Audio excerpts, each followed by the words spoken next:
Hello and welcome to the regular Friday edition of Spurs Diehards TTID.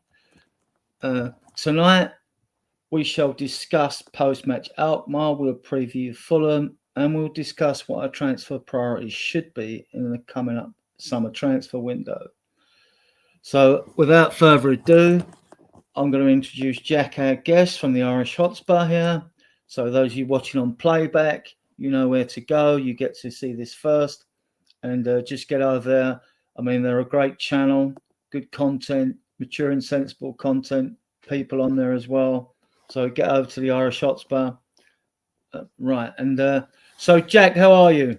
And what's the weather like where you are? Because it's cold where I am, I'll tell you now. I can't complain, man. Like in Seattle, I find it to be quite boring weather, but it's a place of no extremes. You know, it's never too hot, never really too cold. It does rain a lot, but never rains that hard. And usually you don't get to see the sun that often, but in my opinion, I've seen it enough, you know, at this stage, especially when I grew up. It's the Twilight sort of books came here for a reason. You know, the vampires live here, but I'm doing okay. Thanks for the kind words of, the channel and stuff. I don't know if we're always so sensible and mature, but, we'll take it. And my fellow admin and co-host, Drew Zilla. How are you, Drew? I'm doing well, thank you, mate. It's amazing. Weather report, please, as well. Yeah, it's amazing what our wind does, especially a European wind. Weather's doing all right. It's 55, 60 degrees, which is a little warmer than usual for this time of year. So, yeah, looking forward to it.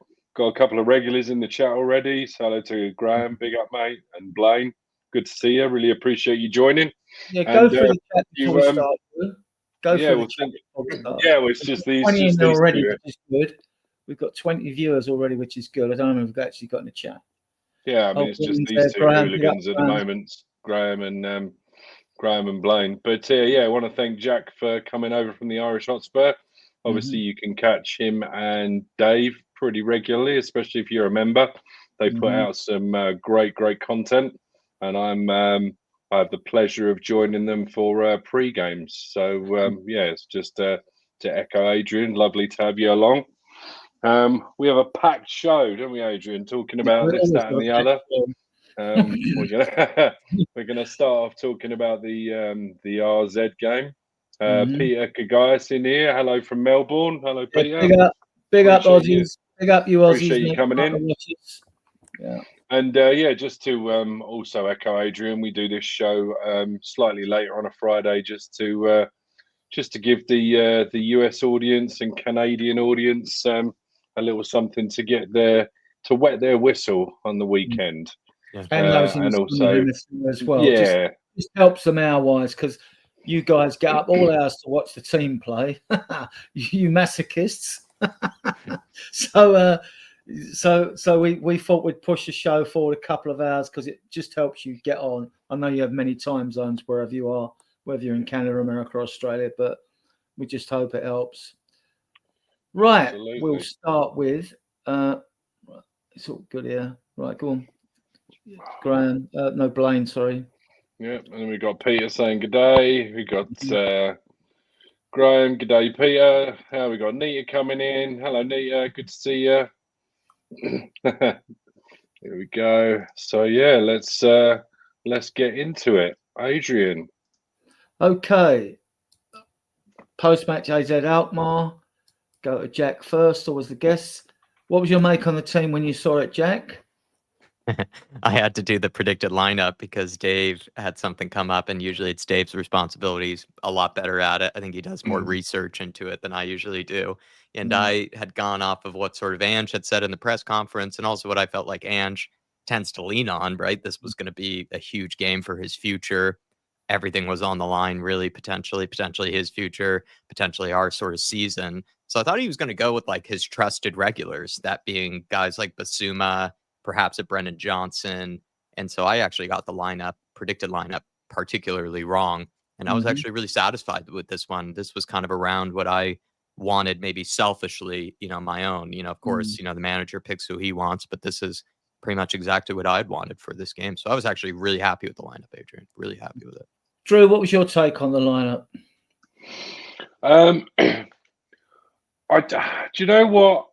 It was one of those. I thought I would be a little bit more surprised than I was, but when it came out, the more I looked at it, the more it made sense. Udogie's still coming back a little bit. He's still not 100%. Spencer's been outstanding on the left. Yeah.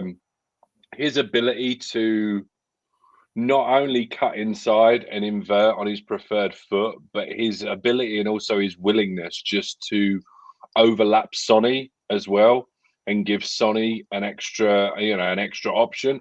I just think there were 2 or 3 times, and especially recently, even in the last few games, where they've done that, and I just think it's really starting to get a little vibe going over there on that side. It's wonderful to see VDV and Romero back. They just give us a completely different dimension. Nothing, take nothing away from Danzo. He's done everything he can since he's come in.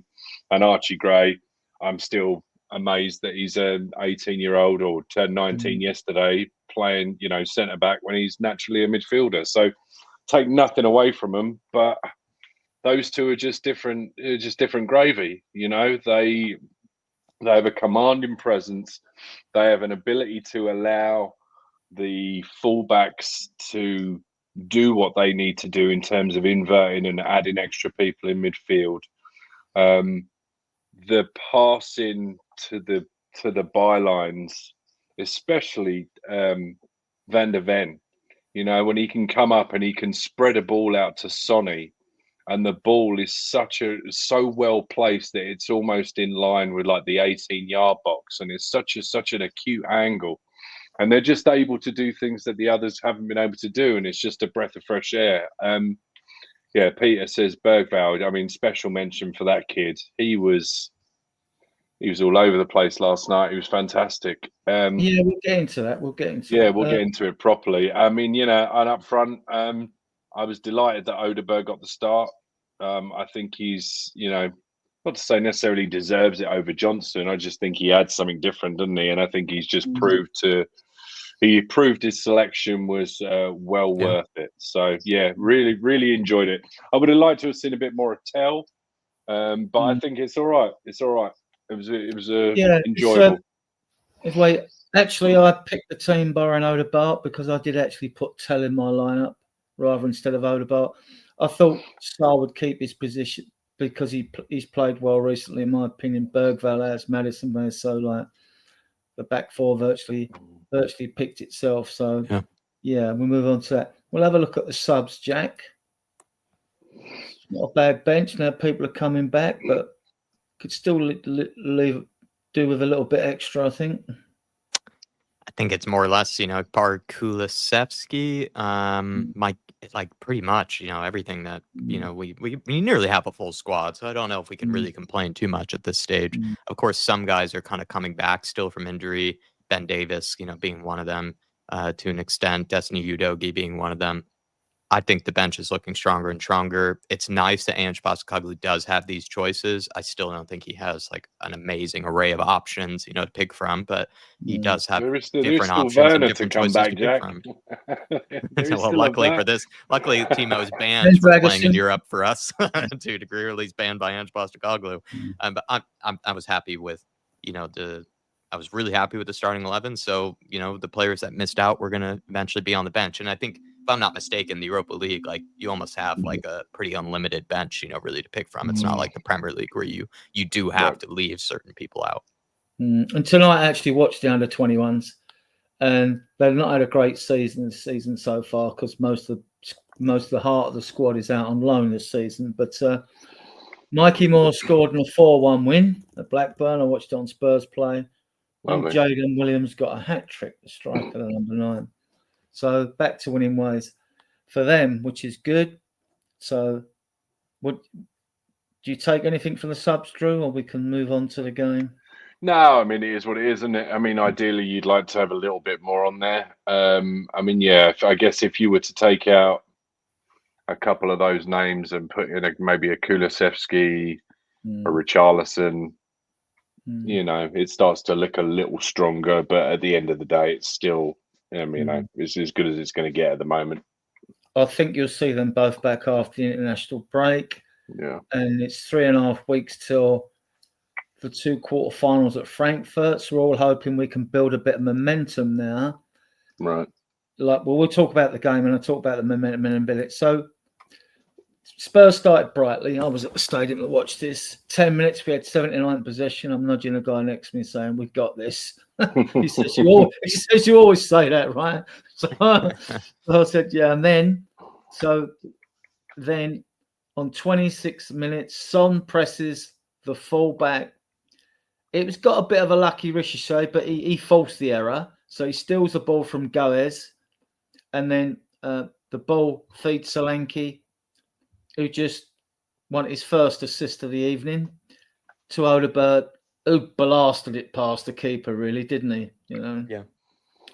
Jack, your take on it? Good time. Well, we needed to score then about 26 minutes. You know what I mean? So I wouldn't say it was that lucky because, to be honest, I was a little disappointed with Sonny in the first few minutes in terms of his energy levels. I kind of, it's only my opinion at the end of the day. People can disagree with this, but I just felt like, again, like what we were complaining about with Sonny in the first leg was like, it wasn't really making a whole lot of runs off the ball. Didn't seem to be pressing really all that much. Just wasn't really working. I felt like really all that hard, in the game, despite how important it was. I felt that way in also the first few minutes of this game. And then the moment that we were kind of feeling like, I remember Dave and I were kind of criticizing Son to an extent, kind of being like, come on, man, you got to work harder for the team here. The moment that he puts in just a little bit more effort, he gets a block, and gets a good deflection onto it. And so therefore, I'd say maybe not that lucky, right? Just put in a bit more effort. He gets his just rewards for it. Really credit to Solanke, thank God, for being onside there in that situation, because it goes off Sonny, not off the AZ player. So if Solanke was offsides, it would not have been counted. And from there, I think Solanke did something that I've seen very few players do this season, which is actually have a bit of composure inside the penalty area. And he played that pass to Brennan Johnson. I've seen so many times chances like that come our way. And then we somehow mess it up with player being too selfish, taking the shot on themselves, not putting it away, them even messing up that pass, poor touch, taking too long to make the decision. Tons of things we've seen go wrong in that situation. And so credit to Solanke for having the composure to play that. Good finish from Odegaard. But at the end of the day, like, he needed to finish that. So, I think we all would have lost our minds if he didn't. And I was actually pleased with Sonny, in that moment. He just showed more effort there to press the fullback, and he got his rewards for it. Your take on the goal, Drew? Yeah, I mean, just nothing really too much to add. I mean, it was nicely finished off. The one thing I would say is that, because I've just finished watching the match again before I came on, the one thing I will say with the block, the way that Sonny shapes his foot to put the block in, if the ball's going to hit his foot, which it did, the only way that it's going to go is back into the danger area. Yeah. Like, he's actually quite clever with it. He doesn't just kind of put his studs in and sort of close his eyes and hope for the best. Like, it actually felt quite a strategic block. And now, obviously you have to have a little bit. Yeah, you have to still have that little bit of luck. But I think they all worked hard. That's the one thing I'm sure we can say is all, it's been lacking probably since the middle of December. We looked more and more like we were kind of hunting in packs. You saw Sonny go, then you saw Solanke go, then Odegaard goes. Then you see Porro behind Odegaard. And it just seemed a lot more, I guess, I mean, I hate the term fucking Ange ball, but it seemed more in line with what we've come to expect, or we were hoping to expect from this team. But yeah, I mean, I think Solanke does a lovely job just laying it off, knowing that he's got a couple of people closing him down. Does a really good job just to tap it. And yeah, Odegaard, I think we saw yesterday what we've been missing all season. Just a little bit more directness. First, his end product. But we all would have lost our minds if he missed that. So it was a good finish, but he didn't. We would have. But I think it was one of those things. I think it was just the writing was on the wall. I think of that. Even if he'd had kind of blazed it over, I think I didn't see anything other than this outcome. Whether it was, I mean, they only got an hour off a couple of times, and then first 26 minutes before we scored, I mean, not only did we not create, we'll talk about it in a minute actually. So I'll always give, for those of you viewers, I always give a synopsis of the game just to remind you what goes on, even if there's nothing eventful. Just tell you what happened that wasn't that eventful anyway. Right. 43 minutes. Burmester shoots from 20 inches wide. So this was the first half. In 45+2, Porro was fouled. Marison free clip. It clipped the wall for a corner. Nothing came of the corner. What did you guys make of the fact that they fought over the set piece? That didn't make me very happy to begin with, to be honest. It reminded me of Chelsea from last year, where it's just like kind of and sad Son to see, being really. captain, let Maddison take it. If it was a penalty, there's no way Son's letting Maddison take the penalty, though, is it? Right. And then we come out, so we're all happy. We've got the 1 goal, level score. We're going to go on and win this game, well confident because we're at home, And then in 47 minutes, Jack, what was Vicario trying to do that little reverse turn on the ball? I mean, like, yeah, I know. Goalkeepers, they don't always make you that sort of, assured. Vicario probably, has that in him. To be fair, though, like I've seen Kinski get away with that lots of times. So I'd say Vicario, that doesn't happen to him nearly as much. And I'm going to give Vicario the free pass on that one to an extent. Just very good. Kinski got away with far too many of those. He's definitely the more evolved goalkeeper than Kinski in his development. But some of his distribution, sometimes he gets a bit overexcited and gets rid of the ball too quickly. We'll talk about it in a minute anyway, right? So anyway, but a minute later, 48 minutes, Drew, Son assist Maddison. Now, who slots in, it didn't go actually right in the corner. It was far enough away from the goalkeeper. It was a couple of feet inside from the corner, wasn't it? But it went in. I think there was a player was kind of in eyesight or in eye line of the goalkeeper as well. So I think the keeper saw it a tad bit late, and there was just enough sort of zip on it that, obviously, went in 2-0. And after that, you're thinking, here we go. We're going to Bilbao. We're going on a road trip.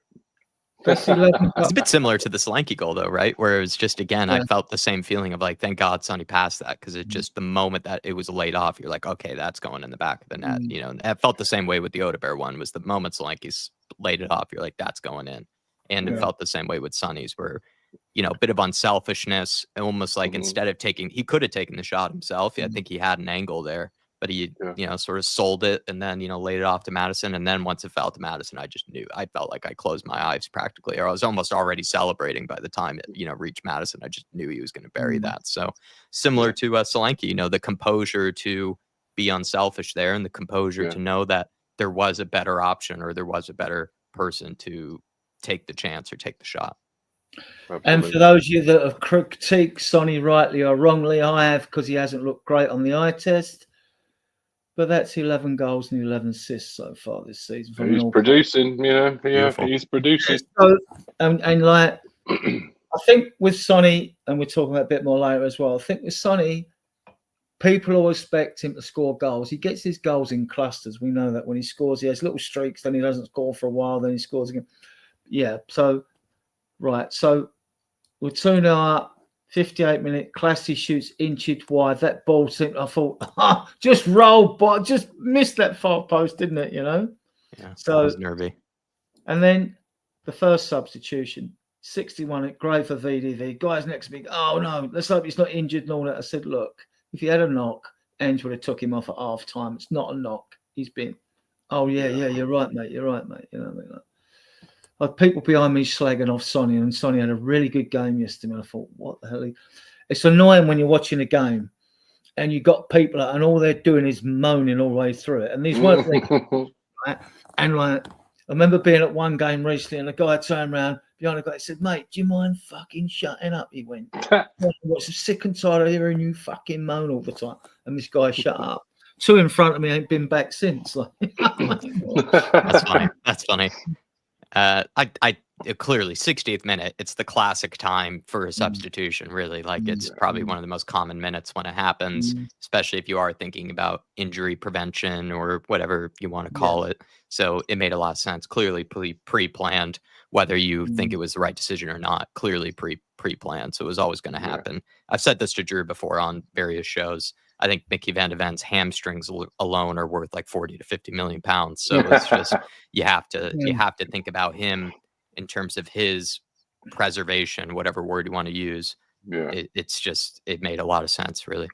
And I don't know if the substitution sort of affected people's concentration or things like that, because 2 minutes later, Drew, Bergwijn, this was an easy clearable ball, wasn't it? I mean, like, yeah, it was a gift, really. I mean, like, do you know? I was, as I say, just finished watching the game, and the first thing that came into my mind is we are our own worst enemy sometimes. Like like the majority of goals that we concede of our own making. And on the one hand, it's frustrating, and on the other hand, it's actually no bad thing, because it means that it can be coached and it can be sorted out. Like, there aren't many times where we get carved open. We're usually somewhat in control, and then somebody fluffs their lines, and it just so happens to be in sometimes the worst of places. But I think, and they said it on the commentary, I think Bergwijn thinks that Odegaard is going to stop his run, and Bergwijn's trying to just lay it off to Romero. And, you can't legislate for somebody not doing what you think they're going to do, and a ricochet happening. And fair play to Koopmeiners. I mean, he's on it, and he absolutely buried it. He puts everything through it, didn't he? And do you know what? AZ Alkmaar are no slouches. They're a tidy team. They got some tidy players, and at this level, if you put somebody in that position in front of goal, I would expect them to bury it. But again, you put it there perfectly. Defensive mix-up, and yet again, it's a defensive mix-up. But I'm gonna die on this hill that we are a young team. We're still learning, and when you see that the mix-up was created by two players who, combined age, I'm still older than. Fuck off. I don't care. It is what it is. This just, we got through. So we can, retrospectively look at this and go, all right, it can be, they'll live and learn from this one, right? Right. I was waiting for ageism to come into the show. Right. It always rears its ugly head sooner or later. There you go. Then we go to 74th minute and we get a work of art here. We have a break from deep. Spence and Son combine. Ball goes out to Spence. Low cross across.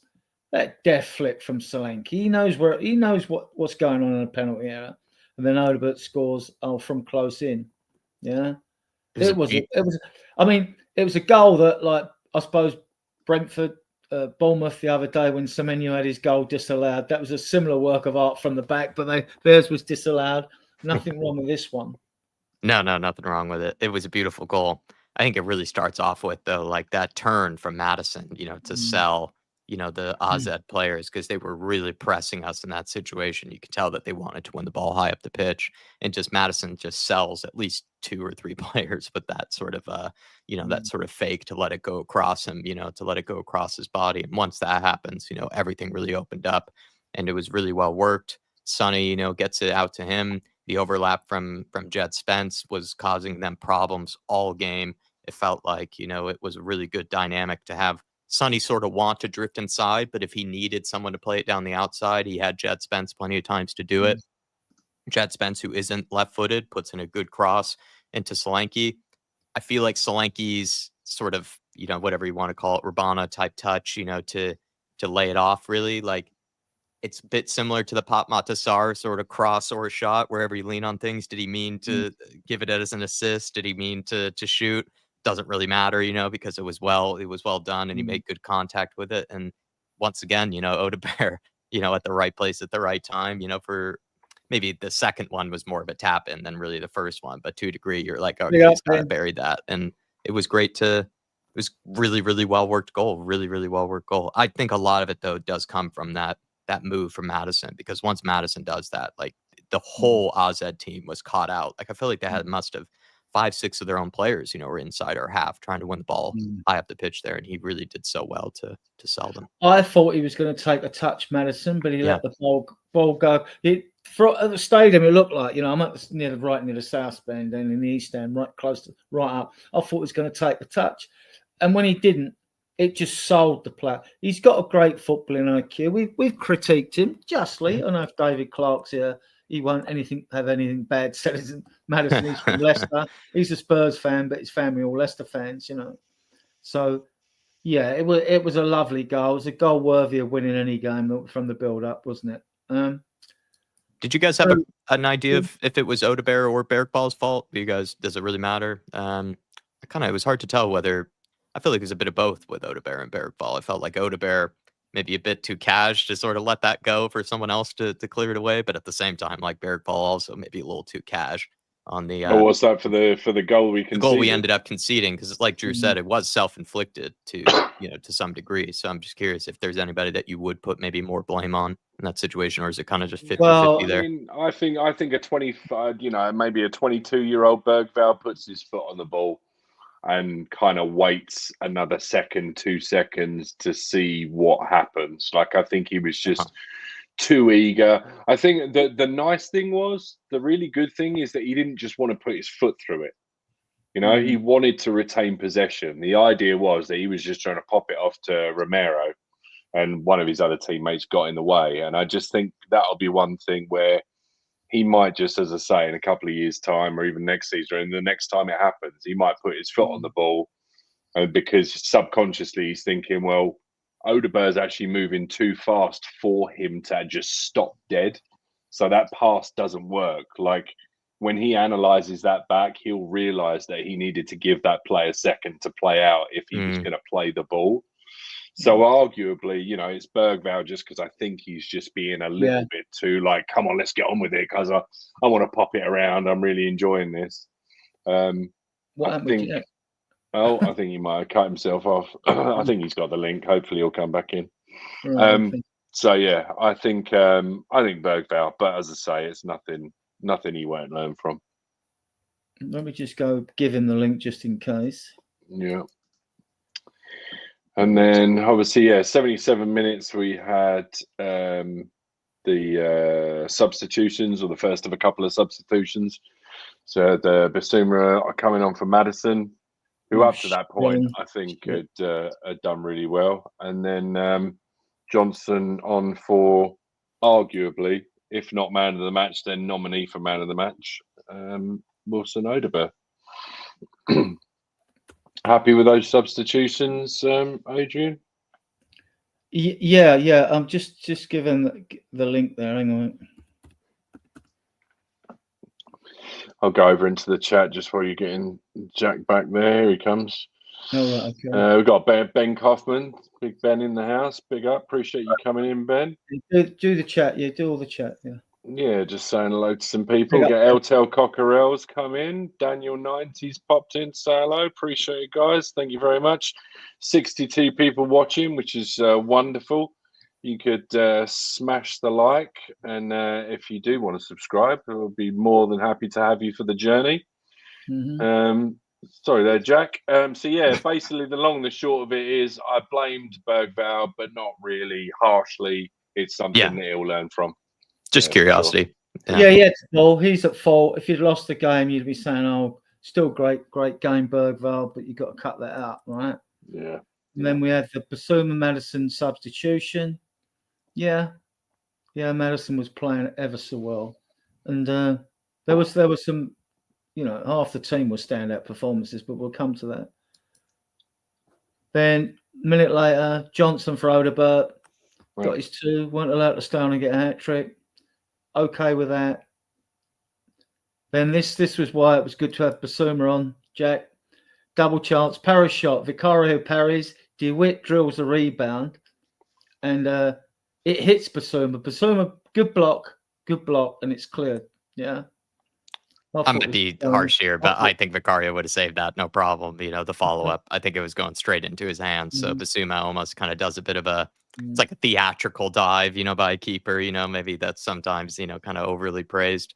I think Basuma rightfully is at the right place at the right time. But I think Vicario actually would have just been able to catch that and would have just been able to go to ground. So, good hustle to be there. You always, no nonsense, be there, just clear it. Don't have to worry about it later sort of thing.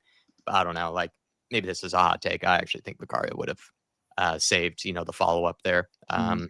And credit to Vicario, which this is what I will mention about Vicario, something that I'm very harsh on goalkeepers, as people know. But what I like about Vicario is his parries at times are very good. Like he knows how to sort of push it way out away from, the danger area. He's not a guy that pushes it straight back into the middle, which you see keepers sometimes do. And then it's just an easy tap in for somebody. I think he does very well at making very good saves, like world-class saves often.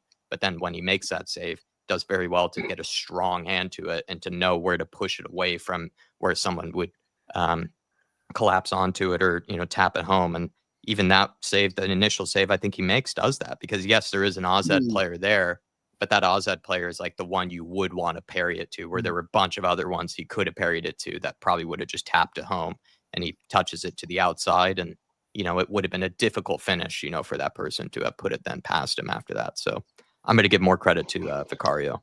Ben, on the thing, I changed your mod shit because I actually deleted them all out to put them all back. I changed, if you're listening, Ben, I changed your mod shit to the Coffee Company because I thought that would give more of a lead for people coming to your channel, right? But if not, I'll convert you back to Ben Corpon. Let me know what you want in the chat. But you are a mod as the Coffee Company on here. If whether you can log on as the Coffee Company or not, I do not know. Right. Right. That's the chance. Right. 84 minutes. We go to Davies, comes on for Berryvale. Got to start calling him Berryvale, not Bergvale. Yeah. And then game over at 90 plus 5. Spurs win 3-2 on aggregate. And we know we're playing Eintracht Frankfurt because they played at 17:45 before us. And they went for about 4-1 or 4-2 or something, didn't they? Against Ajax. Right. Let's go through the teams. Right. We go through the players. Jack, Vicario. I wish I could give him like a 20 out of 10 because I think the only reason we even won this tie are these. Okay, I'll do that. I need a link off you then, Ben, because I need your Earl. That's what I need.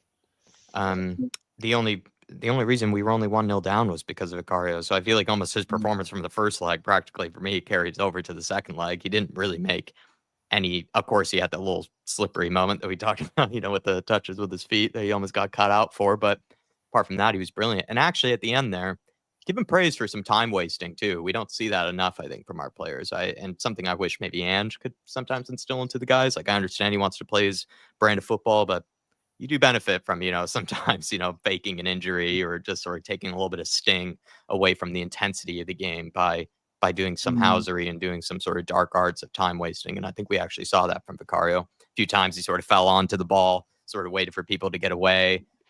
One of the times he just booted it long instead of playing it short, which I think was the right decision. So another brilliant performance from Vicario. I'm just going to give him a 10 because the only reason we were 1-0 down on aggregate was because of him. And we ended up, winning the whole, 2 legs off of 1 goal. So Vicario, I think, gets a lot of praise from me. Yeah. Drew, your take on Vicario? Since he's been back, just fantastic. This tie, over both the legs, fantastic. Just to Blaine here says he's been shot down in other places for this, but Vic's passion throughout since he's come back and his top performances, plus given our times threadbare defense, I'd give him captaincy next season. I wouldn't go that far just because I don't like goalkeepers being captains, but that does echoes how much I think of him. I think he's a fantastic goalkeeper. I think he really hasn't looked like he's missed a beat since he's been back, which is fantastic. He just seems to have slotted straight back in. And I think I've even got a bit more of a soft spot now. I've seen that little 20-minute documentary media thing that Spurs put together. I mean, he just wants to be here, and I just want players that want to be there. And I think he's one of that core, if we are going to have this leadership group bollocks, then I'm happy for him to be in it. Yeah, love him to bits. Right. I'm going to critique him on the fact that till we got to the last 10 minutes when we were trying to, the players were like trying to use game management then. That's why we let them come on to us a bit in the last 10 minutes to go. Prior to that, a few times he went down and had the ball. He could have just held it and kept it a bit longer, and he didn't. There was that slip there. But sometimes I think he must get a bit excitable and want to progress, because against Bournemouth, once we've had corners and we've cleared the corner, the trouble's gone, and he's got the ball, suddenly he wants to throw it out. We're not set. We're not set. No one's set to receive the ball. And he's done it a few times, and it's got us into trouble. We've got out of trouble, like we did at Bournemouth. But it's just he's a good kicker, like Kinski is and all that. I mean, he's good. He's good at his agility is second to none. But it's just I just think part of it just needs to be a little bit calm at times. He's better now coming for balls for corners because he's coming and catching, right?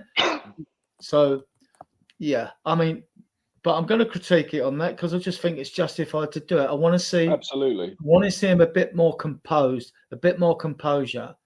The goalkeepers always look composed when a player's coming at him. You'll notice that we do it and other teams do it. When you're back with the ball, it must be in the coaching manual. You'll always find 2 strikers spread on your penalty area, and we do it as well. It seems to be a standard thing. As football's so robotic nowadays, right? We got 64 of you watching, viewing us now. You're probably viewing us on XCOM as well. If you like our content, please come over to YouTube, subscribe to our channel. Right. Just quickly, Adrian, on Vicario as well. I think I think he's come back on a mission, and his mission is to do absolutely everything he can. And I think you can see that in that slight eagerness, and it is kind of an over eagerness a little bit, because since he's been back, he's played with players that he's never played with before. He's played with players that are coming back and are rusty.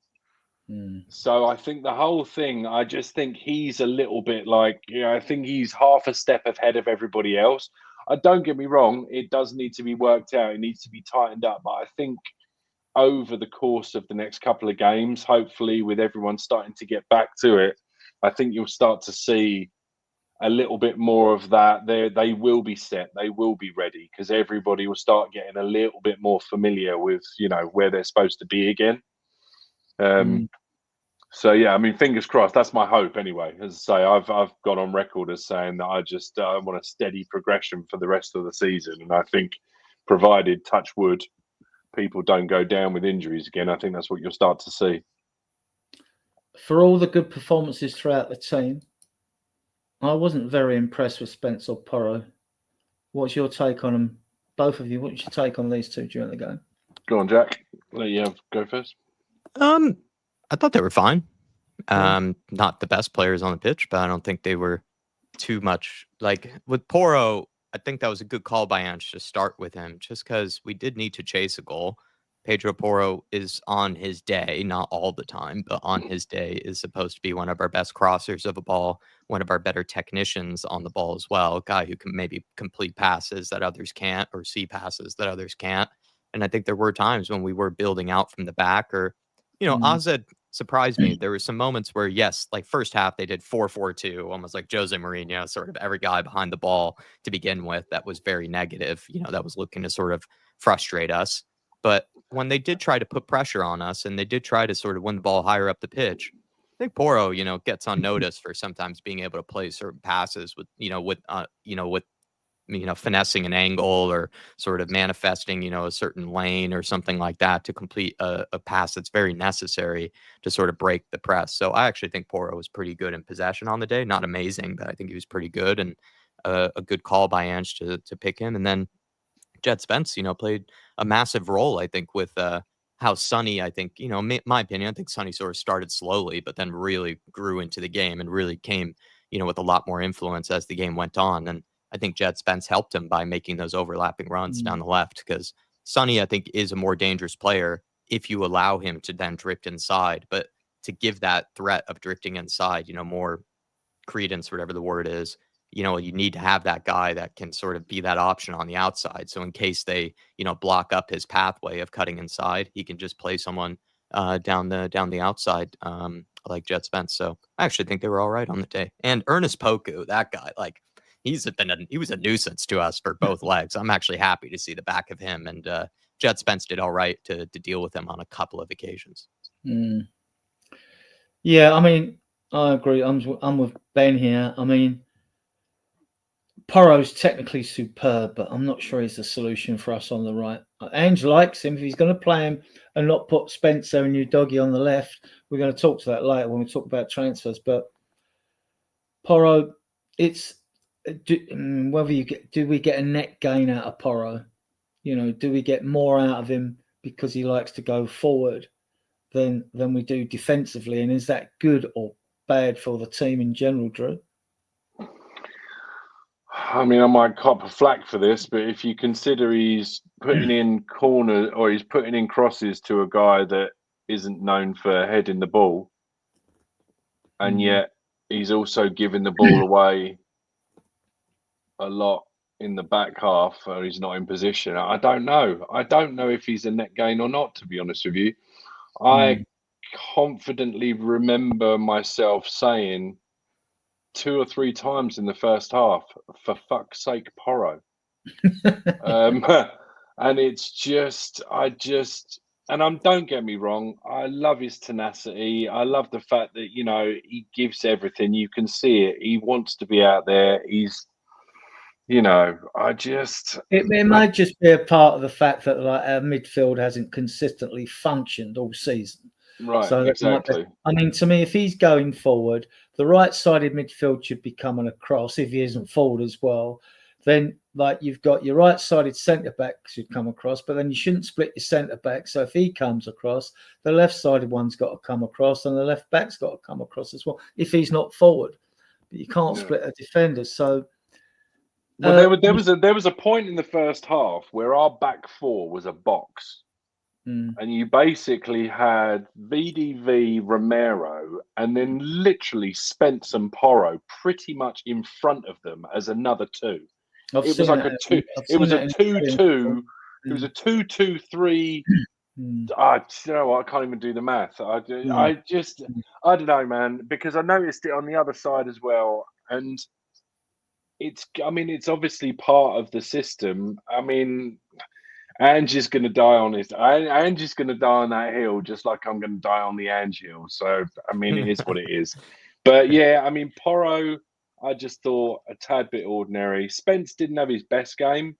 There were a couple of moments where he actually did give the ball away. Yeah.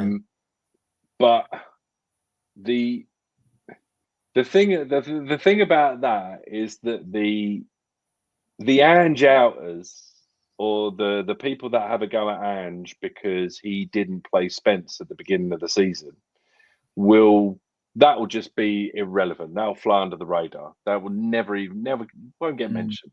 It just because that's the narrative. But he didn't have the best game. Defensively, he was solid. There was a couple of moments going forward where he was solid, but by the bar that he has set for himself, he probably was about a 6.5, where at the most he's been an 8 for the most part. I know we don't do numbers typically, but I'm just trying to give you what I think is the disparity between that performance and the recent ones. But he's played a lot of football as well. And we got 2 new centre backs in the team, Jack. I mean, and we've won more games when these two have played as a pair than any other combination. How do you think they did? I think they did all right. I think Romero, I was actually kind of like, I was more so in a couple of times saying, for F's sake, Romero, maybe again, kind of in the beginning stages more than I was saying Porro, actually. Romero, to me, still is showing some of the signs of rustiness, either in possession, sometimes even defensively to a degree. Like, I think not like he switched off on too many occasions, but I think one of the times he did let a cross sort of go over his head that luckily the player, forget his name, Meredink or whatever his name was, who came on with that dodgy haircut. He missed a pretty good sitter, and I think that would have been on Romero had he put that away. In possession, sometimes I think Romero just didn't look as sharp as I know he can be, because in my opinion, when he's, playing at his best. I think Romero genuinely is one of the best passers, out from the back as a center back I've ever seen, really, at least in world football, in my opinion, right now. Of course, we've had the pleasure of seeing Toby and Jan Vertonghen, but I really do rate Romero in terms of his ability playing out from the back, because he knows how to play those sort of passes in the middle, kind of between the lines, through the opposition midfield. And very few center backs nowadays try to even do that because it is risky and you have to be on your game to do that. But a couple of times when he attempted that, he didn't really pull it off. So for me, Romero was all right.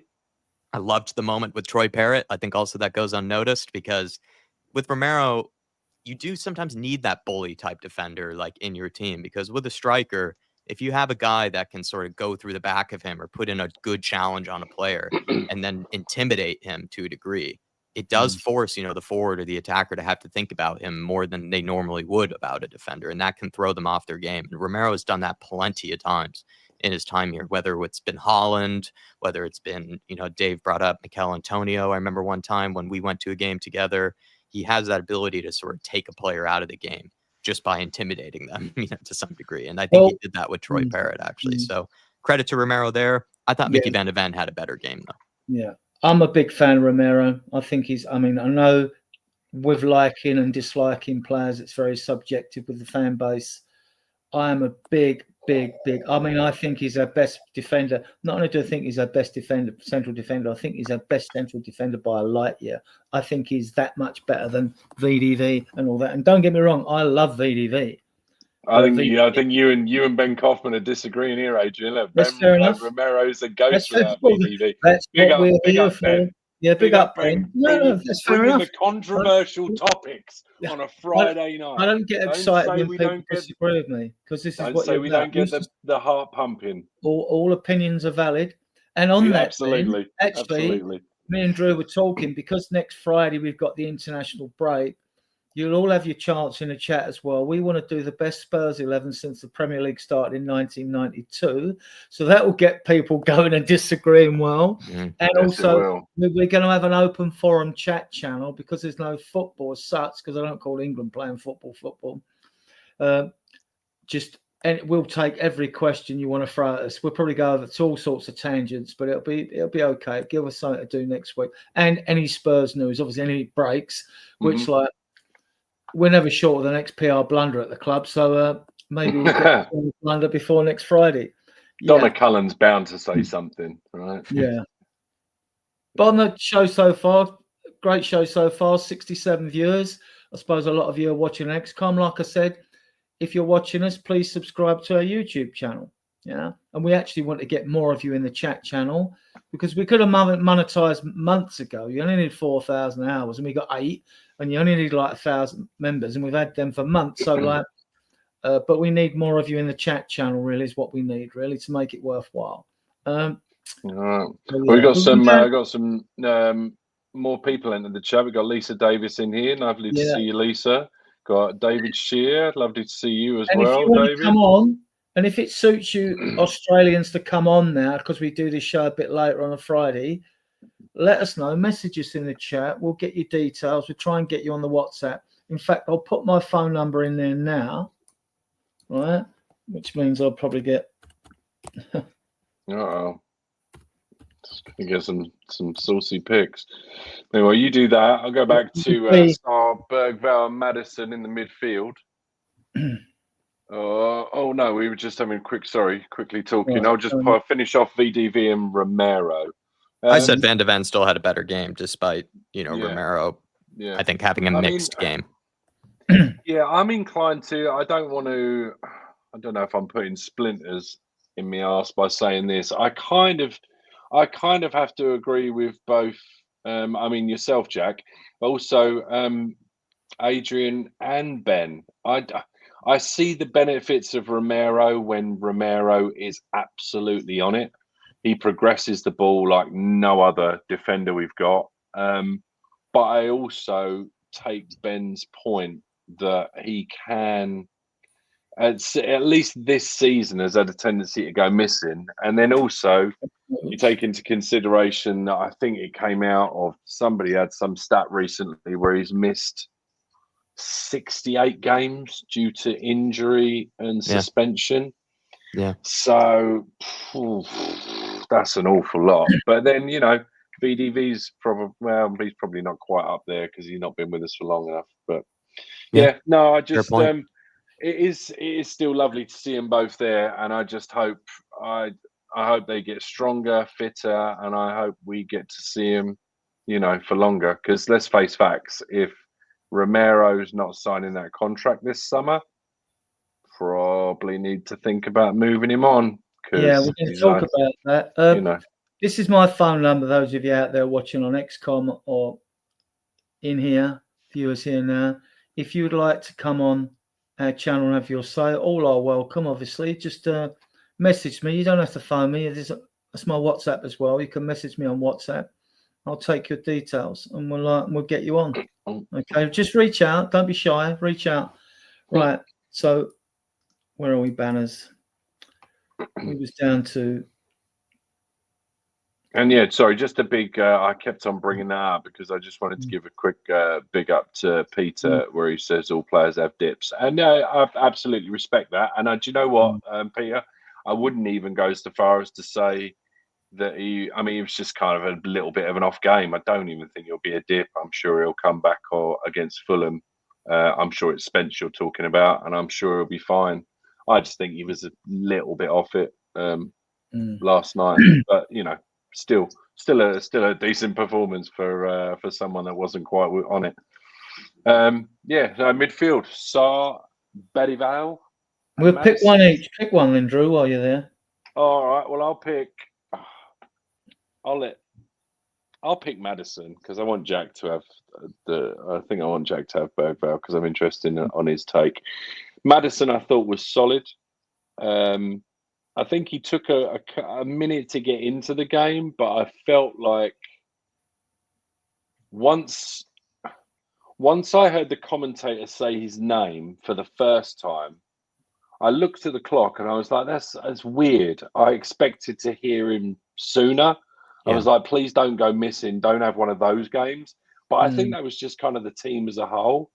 As soon as I heard the commentator say Maddison's name, I felt like I didn't stop hearing him say his name. So that's kind of testament to Maddison just growing into the game. He was showing for the ball, which was really nice. He and Bergvall both showing for the ball quite a lot. But Maddison took his goal really well. Couple of iffy passes here and there, but look, I'm not going to critique these guys too hard. He was solid. He got the job done. He did what he needed to do. Happy days. We got one of the old. So I'll take that. Whenever that's on the cards, giving one of them to Roy Keane so that Roy Keane can say, "Oh, he scored another goal, did he?" Happy days. More banter, the better. We just need Roy to call him out every week because, in my opinion, I think Maddison. Absolutely. I think Maddison's one of those guys who just weirdly plays better with a chip on his shoulder. He plays better pissed off. And I made this joke to Drew. I think like even if he sees the other number 10 on the opposition, if they have a better haircut than him or better tattoos than him, he seems to step up his game. He's just one of those guys that I guess needs some sort of ingredient to be motivated. I don't think that's sustainable, really. I think you should be on your game every single match if you really want to be at the very, very top level. And also if you want to be carrying your team, week in, week out, which I don't necessarily think he does. But Maddison, I think when he has a chip on his shoulder, is sometimes unplayable. He is a very, very good player when he's very motivated in a game. And I think you got that for this one. Staying with you, Jack, Bergvall. Bergvall, I think the big takeaway for me in this one is that I wonder if his future in the Spurs midfield is actually a bit deeper than we might have realized. I think when he first came into the team, we were wondering if he is going to be like Maddison's competition for the number 10 role, something like that. But the more I think I've watched Bergvall, I actually wonder if he actually has a future as, wouldn't really call it like a number 6, but I think he can play deeper in that. He can pick up the ball. He has tight feet, very, very good close control, has no problem wanting to take it past his man, which can be necessary if you are a deeper lying midfielder. And then we know he has, the good enough quality to be able to spray a pass or two, be able to pick out, a ball or two, from deeper roles and deeper positions.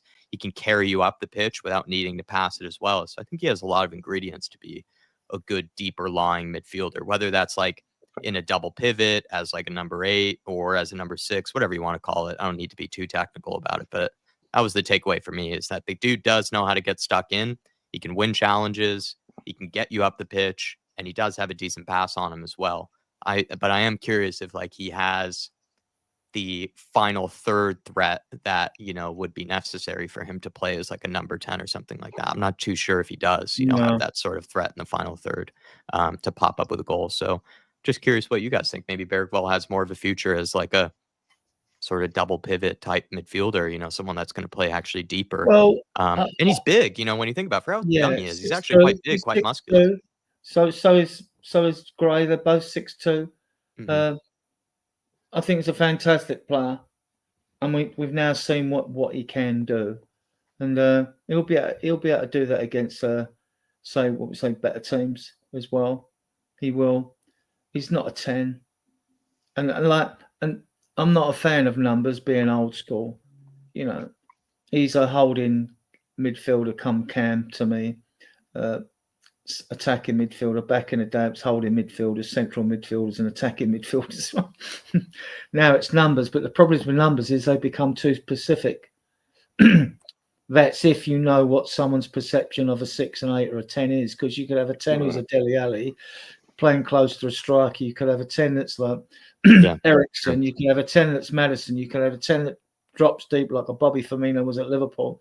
And suddenly, so when people say 10 to me, you've got to explain what you mean by a 10 or an 8 or a 6, I think it's better. The old style's better. Holding midfielder, central midfielder. And with a central midfielder, they get up and down, basically.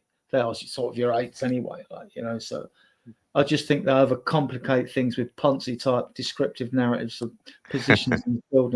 No, they do it. So they're always looking for something new, you never used to have the term wing-back. And my only argument with wing-back was if being a wing-back means you're absolved of defensive responsibility, I don't want you in my team, So, no, it's true, though. Star for me. Get out of my team. Let's clear this big up, Angelo Tyro. Let's clear this one up quickly, because I don't think... I think you're being unfair. I think you're being unfair. I think Jack is... I think I've given Ange a lot of chances, to be honest. And I think if you've actually, which I'm pretty sure you have, Angelo, watched a lot of my streams, especially in the beginning of the season, all the way through last season, I was very much Ange in. I've just had to, at the same time, also balance the fact that we are close to losing 20 games in a season. And at the beginning of this season, did I expect us to be out of all competitions, to be 13th in the league and all these various things? Probably not. I think it has been a dramatic, to a degree, underwhelming season. But I've given Ange plenty of time, plenty of, I don't want to call them excuses, but plenty of reasons for why I think things haven't necessarily gone according to plan. I think he's been dramatically let down by the summer window. Dave and I have absolutely rammed that home a million times. So I don't think you're being very fair here, to be honest. Ange out. I'm actually not really Ange out. I've just started to question Ange more than I ever have before, I think, in the last and Ange is into the end of the season, isn't he? Ange is in. We spoke to this before we came on. Ange is into the end of the season. The last day of the Europa League, first game's on the 10th of April, second's on the 17th. Season ends a month later. Ange isn't going anywhere. So I just wanted. I just felt like it was fair for Jack to respond to that, because I see that. I'm actually. I think it comes from elsewhere. I think it's. I don't know. It seems to be coming from elsewhere or something. Like I've seen Dave and I receive those comments in our YouTube videos and a lot. And I don't know where the hell that's coming from, because it must be orchestrated from somewhere. Because Dave especially, Dave has been very, very defensive of Ange Postecoglou, as you would know. So I just don't know where the hell it's coming from half the time. Nah, that's all good. It's all good. Even the best of us have wobbled. Even I've wobbled this year. But I don't mind a wobble. Anyway, but... we move. We move on. We move on. I've been fully Ange in, and I still am. I'll give them my reasons. I'm not going to bore people to death with them again. Sarr, for me, deserved to keep his place. And this midfield seemed to gel a bit. You got the graft in there with Sarr, Bergvall's tenacity as well. He's shown a lot of grit, Bergvall, and I think that suits Maddison.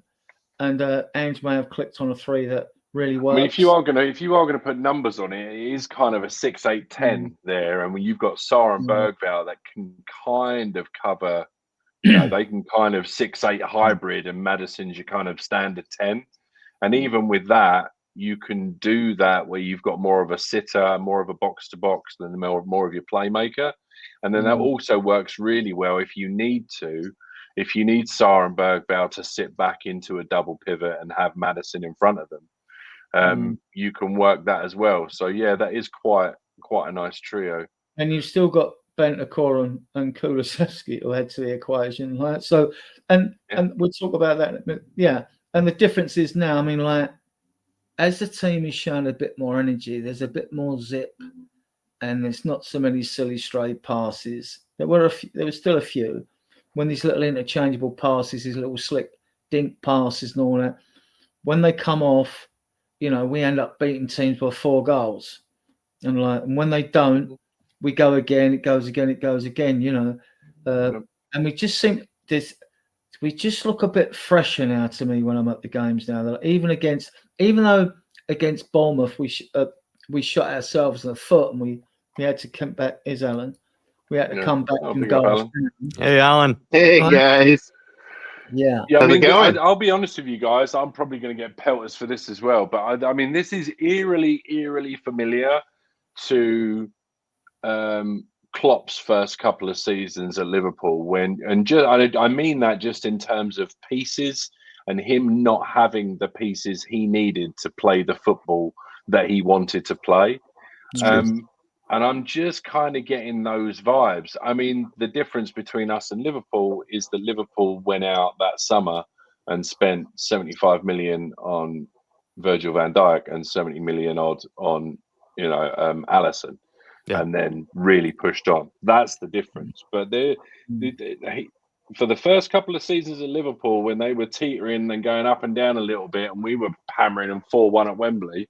Was it 4-0 or 4-1? Either way, yeah. I'm just getting those sorts of vibes, man. And as I say, you just touched on, players coming back and starting to get those sort of little relationships, and you see kind of relationships clicking on the pitch. I don't know, man. I don't know. It's positive vibes. How's it going, Alan? Good. How are you guys doing?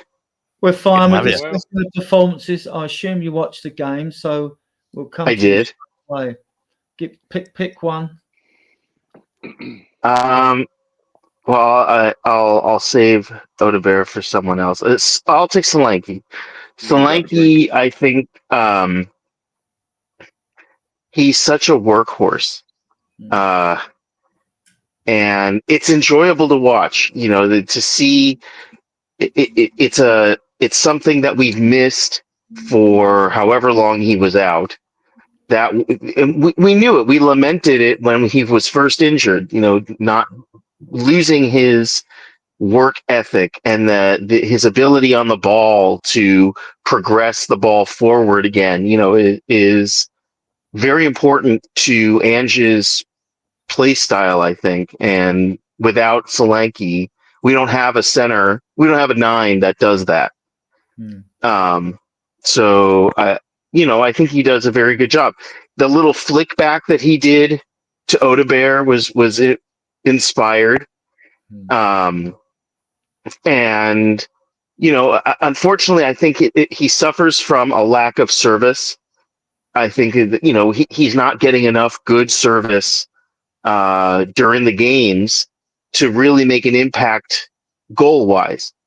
Which is unfortunate because I think he is a threat in front of goal. He has, in fact, I think in many of his goals, whatever goals he has, kind of has to create magic, all on his own. I don't know that he gets great service. So I think he had a pretty good game. He did have that. He did score that Kane-esque goal. I forget who we're against at home when he sort of like glided past 2 defenders and slotted in the corner. And I said, the guy next to me, and I never knew he had that in his locker. I said, that's a very Kane-esque type of goal. Yeah. I don't know who it was against. Maybe it was Everton. Maybe it was West Ham. I can't remember. Might have been West Ham. I think he got a good goal against West Ham. I remember. I'm a big Dom Solanke fan. I'd also agree that I don't think he gets What's frustrating, I think, in Solanke, as someone who likes Solanke, I feel like he does so much unselfish work for the rest of the team. And then so many times you'll see he's like standing, waiting for it just to be played to him for like a tap in. And then he either gets ignored or it's a poor touch or a poor cross. One of those moments, Sonny, I remember, like, was just all he needed to do is just slide it across to him and he would have tapped it home. Sonny then had like the touch of a truck and it went out of play for like a goal kick. And that's such a classic case of like Solanke, where he is just asking for it just to be laid on a plate for him, just to tap it home. And then so many times it seems like it's just either unluckiness or whatever. It's just, so it's one of those cases where I feel like he does so much for everybody else and very few people do seem to do anything in return for him. That's only my bias take. More the work outside the penalty area. He's very at home in the penalty area, isn't he? He's got that awareness in there, like that instinct in there as well. Like even if it doesn't quite come to him. I mean, for a guy who's played about 160 around that Premier League games, he's only scored 6 headers. You know, in the whole time. I think the aerial thing is actually. I think the aerial thing is a bit of a misnomer, because last season with Bournemouth, I think it was like, what was it, Ollie McBurney and Calvert-Lewin, and then maybe like Chris Wood or something. There was no other player that had won more headers in the league. It's not just about as scoring, a striker. So he is good in the air. I just don't think he gets, again, the service. You know, most of the time, Brendan Johnson, various people just hit it over his head. So he's not 20 feet tall. So at the end of the day, you have to get it close enough to him. And I think he suffers from a lack of service, really. I think he is actually quite good in the air. From what I watched at Burnley last season, I think he is good in the air. On that, I mean, he is, let's get my stats, which I've got here somewhere. Where are we? Wrong. Because I do update the player stats every game. Solanke's got 11 goals, 8 assists. Yeah. Pretty impressive stuff, actually. For a first season in a new system. That is good. That is good, you know? So, yeah, I am a fan of his. To be honest, although I watch lots of players when the rumours about him gain gravitas, and I'll go and watch the YouTube videos and post them everywhere. I didn't really actually know a lot about Solanke before he actually came here. I've got the videos late when it looked like he was coming, but you know, I didn't know a lot about him, but I've been very impressed with him. Very impressed. So, Odegaard then, Jack? I think a lot of us that were, pushing for Odegaard to get his minutes, I think we're, very pleased with what he brought and what was one of the biggest games of the season as well. So that he actually astounded me in that regard, because he's still very young. As much as I praised him, I think he still is very raw in his game, but I was very impressed by him. One thing I would point out that I didn't even know about him is that he played on the right, and he gave me sort of Semenyo vibes, where I actually felt like he's two-footed. Like there are times when he was cutting inside on his left foot, but I'm pretty sure he is actually a right-footed preferred type of player. And then even the finish he hit with his left foot, the first goal, right, smashed it in with his left foot. And I'm very impressed by that the guy is so young and seems to be very two-footed in his game. And you don't see that nowadays. A lot of players now are just so one-footed that it ends up coming to their own detriment, it feels like at times. And that's what I really liked actually about Odegaard. He drove us up the pitch, very positive, just always willing to run out his fullback, always willing to drive us up the pitch, does the simple things, in terms of creativity.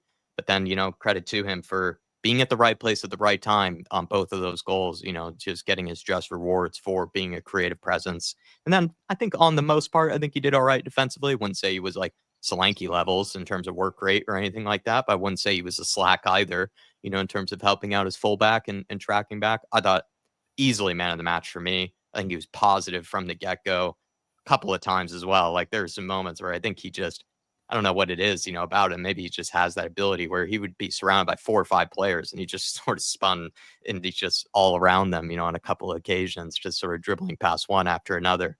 So I really was very pleased with Odegaard. And you just have to say, like, again, one of the most important games of the season, if not the most important. The dude really did step up for being so young. He gives me Aaron Lennon vibes, I mean, but he's tight, compact. Low center of gravity. Low center of gravity. And when I look at Son, and Son the other day, he might have lost a bit after burners, but Son has got very quick feet. But Odegaard's got quick feet. I think it's quicker. I think it's quicker than Son's feet, you know, and like go this way and that way, and like, yeah, I mean, like, you can't fault him, can you? 2 goals, which is what we want to see, because we've had a clunky forward line all season. You know, it's lacked fluidity, even though we're, believe it or not, the second highest goal scorers in the Premier League. Like, you know, I mean, so that leaves us with Sandro. Son, I mean, what can you say about him? He just refuses to give up. You gotta love Sonny. I love Sonny. Yes, has this season been, a stellar one for him by his standards? No, not particularly.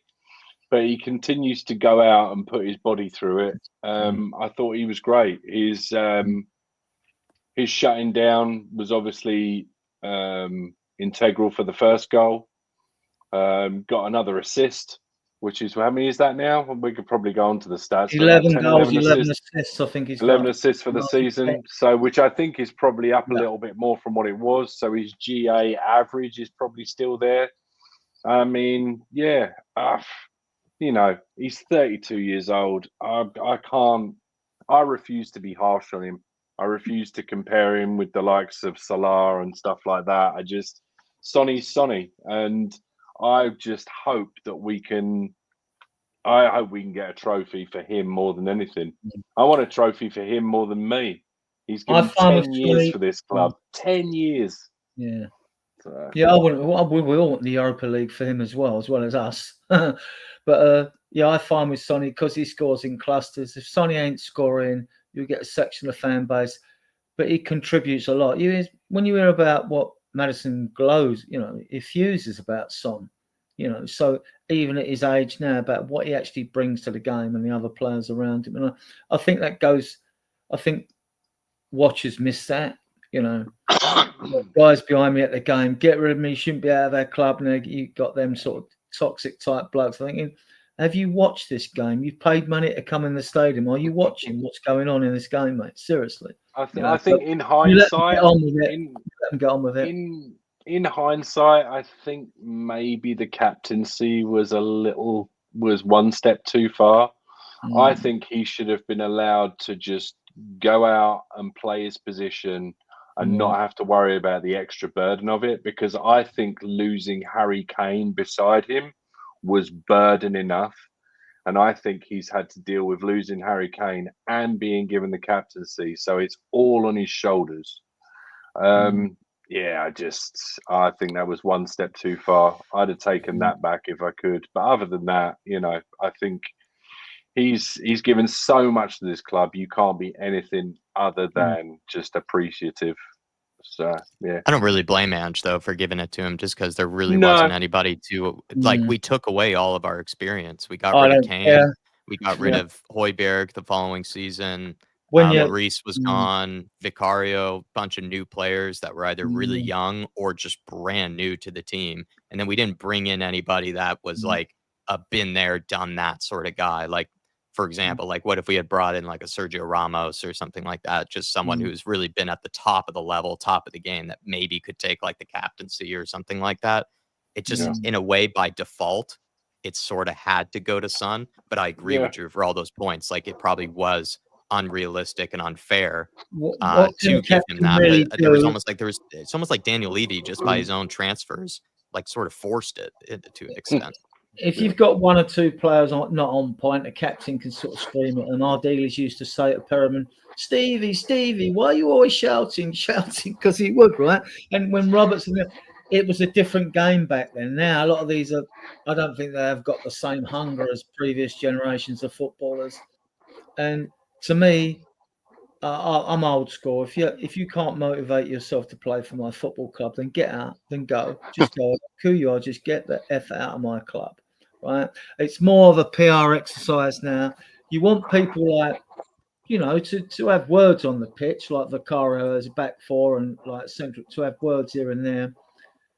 But before you could define a captain by putting in like a real tackle, one of their players tackled us, and Robbo was in the team or something like that, and then he'd stick one in, right, if you're going to play this game, we're going to give it you back. And it's not like that now. It's not like you count the fouls. And game manager, Alan. You think you got this right? We're through. I was a little surprised that we didn't have. I wouldn't have subbed Brennan Johnson in. First off, I don't think we needed him. He was as anonymous as could be in that game. I didn't even realize he was in until almost the end, and I saw it, and then I had to look it up. I was like, "Oh my God, he's been in this whole time." I didn't know he was on the pitch. That's how anonymous he was. 78 So minutes. You'd have brought Tell on, would you? Yes, I'd have brought Tell on. I think Tell on the wing. Again, I've seen him play on the wing for Bayern because I watched Bayern play, and I watched them last year and the year before. And Tell will come in. Sometimes he'll come in for Harry Kane at the very end, but most of the time he'll come in on the wing, and it's just where he's comfortable. And I don't know why. If we didn't have Tell play, I don't know why we got him. In a game like that, you figure that's what we loaned him for, or we leased him, whatever, like he's a car. Yeah. Apparently there was a bust up in training though with Matisse Tell. Apparently he got called out for not trying or not having enough intensity in training, and so they in fact had like sort of a huddle or like a meeting around that and used him as an example during training for setting the precedent. So there's that context maybe too, that perhaps he's kind of a little bit in the doghouse right now. But After there's maybe a also the recent rumor training that he session. stayed back to do extra training as well. Now maybe it was after that or not. I don't know. But yeah, I mean, I didn't mind Brendan Johnson coming on. Odegaard, I felt like was going to get Europa League games to prove himself, because otherwise we are not keeping him from what we've seen so far, are we? Let's move on. Yeah, no. We had but real quick with Ange, I think overall I think he did pretty well with the subs. I knew that Alkmaar was going to sit back and we were going to have to do a lot of the work, so we had a lot of the possession. And then when we scored the goal, they kind of had to start doing stuff, be more offensive. And I mean, overall, look, we won. He must have done something right because we won. I guess I was more concentrating on winning the game than thinking about Ange's management. But overall, I would say I never once kind of exclaimed anything like, "Oh, God damn it! What's he thinking?" or anything like that. None of those things. Right, I'll give you the stats. 60% possession to their 40%. 4 shots on target to 2. Now, we played well yesterday, but we're still lacking that bit of, we're still lacking shots on target. We still need to up that. We're nowhere near where we used to be, but there were signs of it yesterday.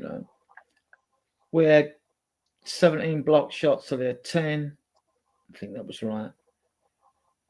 7 fouls to 3. Sorry. 7 block shots to their 3.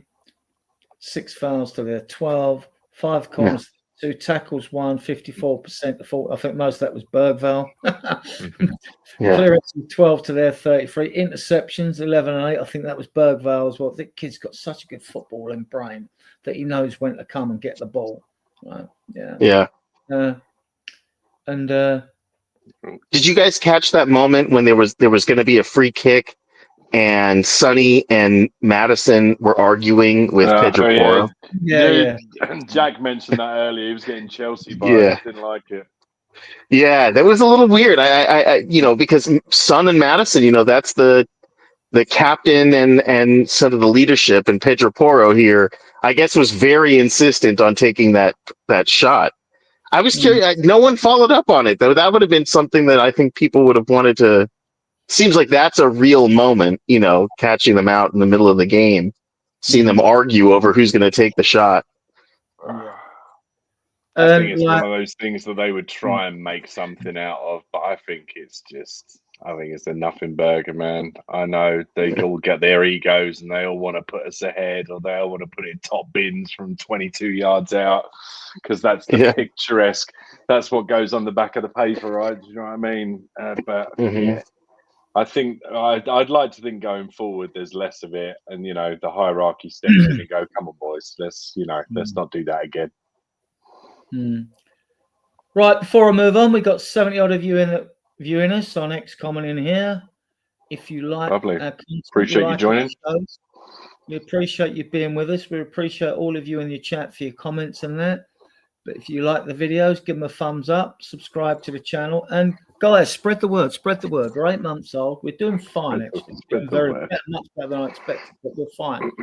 Now on this, I want to do something different here because I'm going to include the players we've got, and I want to consider pathways to our younger players as well, especially as I watched all the games last season and the under-21s played, right? And most of them are out on loan now. So I want to go for each section of the team, and I want you guys to tell me where you think we really need to prioritise or not. And that's considering whether you'd like to see a youngster brought in or not as well. And then, like, how much do you think we're going to get in the transfer window for Basuma, Richarlison, Gill, and Solomon? Because that all adds to the fund. If there's 100 mil fund, I'm sure there'll be a chunk of money to add to that. Right. We'll start with goalkeepers. I think we're all right here. I think we're fit.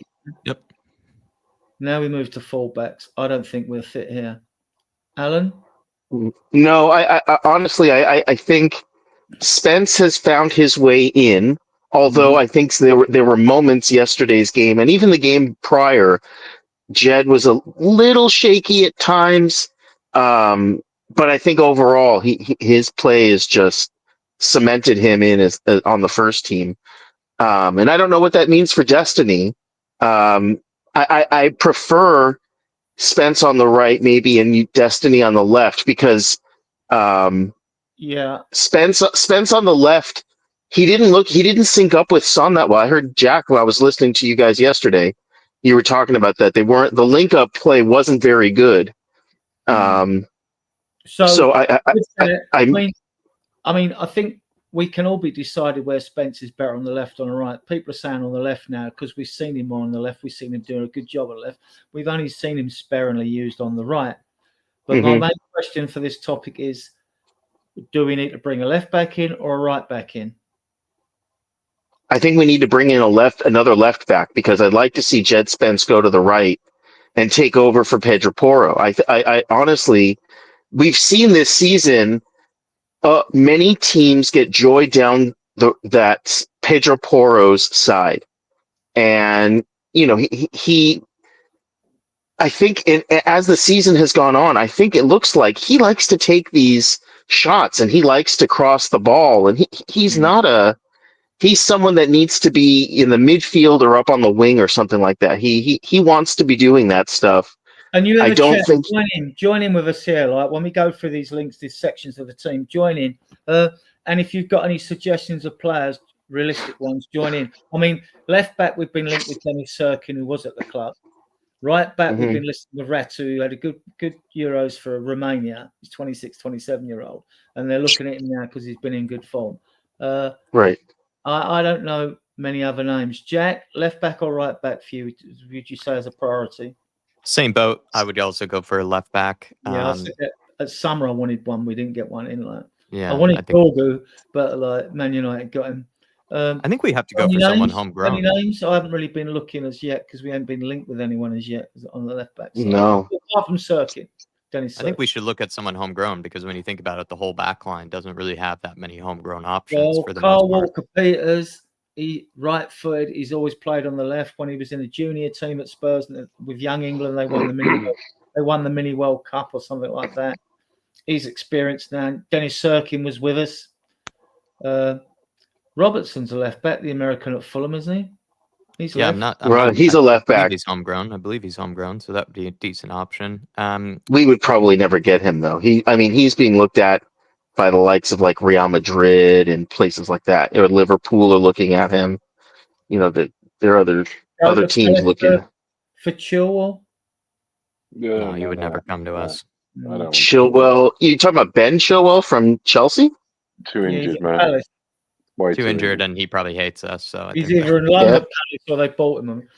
I think we should let Paratici sort this one. You get some good defenders in Serie A, and he'd get us a good left back. I mean, like, I think the nice thing, right? Don't we have? I know for certain isn't Sarr.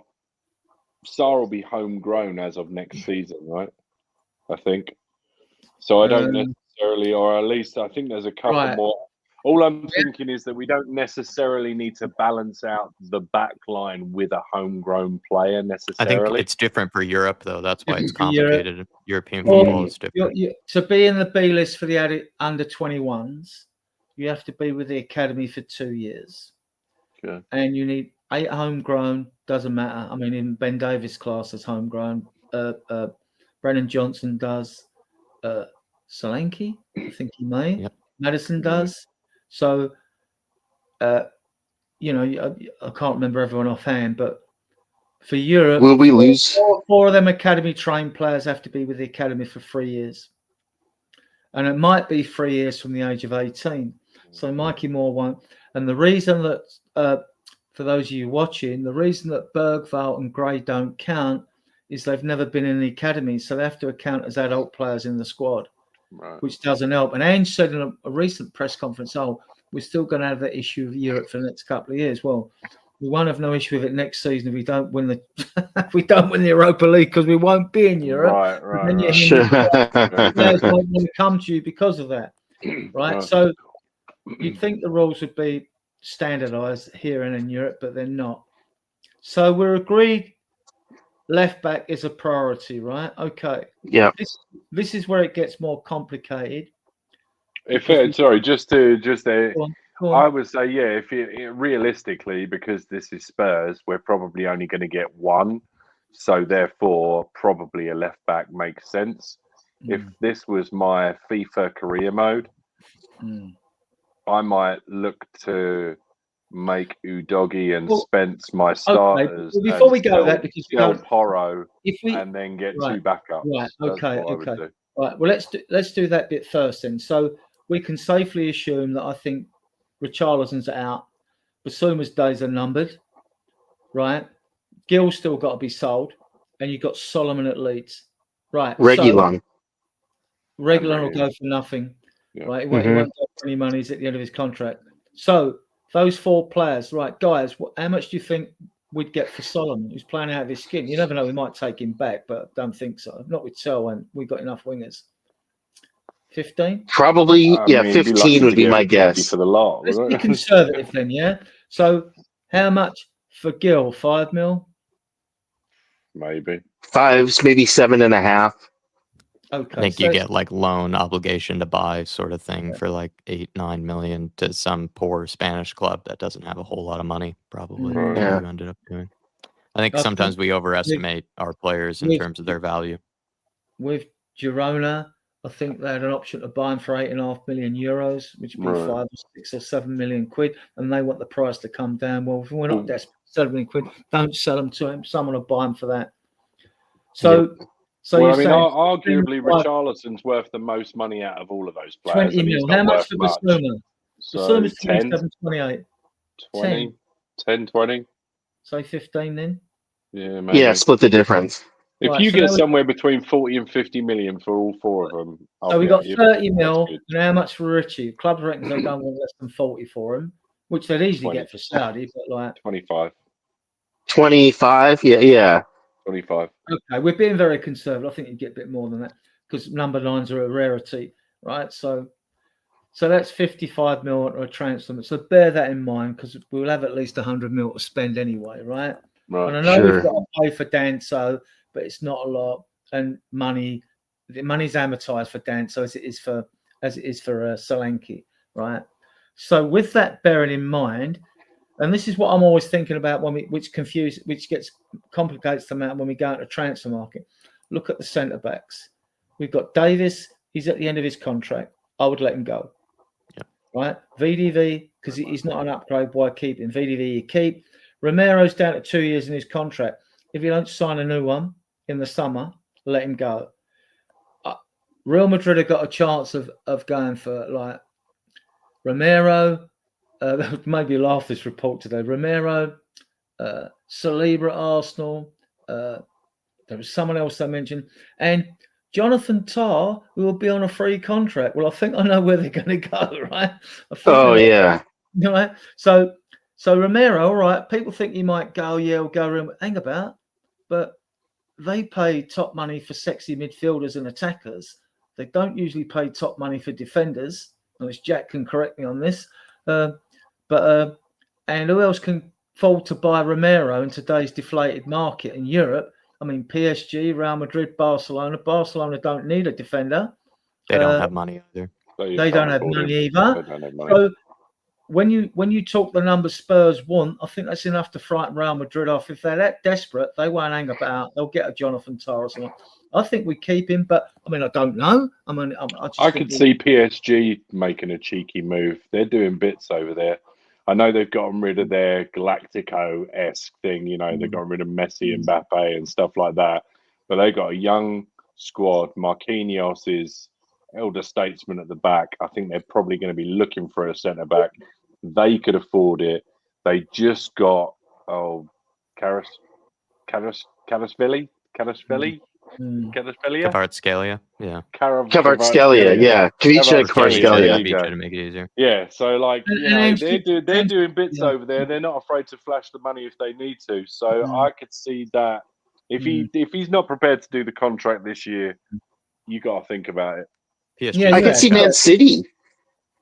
Look, I could see Man City going in for him. Man City need a rebuild, and they can definitely afford him. He would be an upgrade on some of those players. Well, they just got the young speed merchant in from France. But Alan makes Omar Marmoush. No, Marmoush, you mean? I'm talking about the defender. Get the name of the defender now. Watch so many videos in that. But looking at the list, say Davis goes and Romero goes. But Davis isn't going to go because we've just discussed having homegrown issues. Is homegrown, that was going to be my question. They'll give him another season. I think we've got enough homegrown for the Premier League, though. We also have homegrown and Ashley Phillips, Dorrington, Vuskovic. So we have replacements there, and also there's other ones in the academy that are coming through.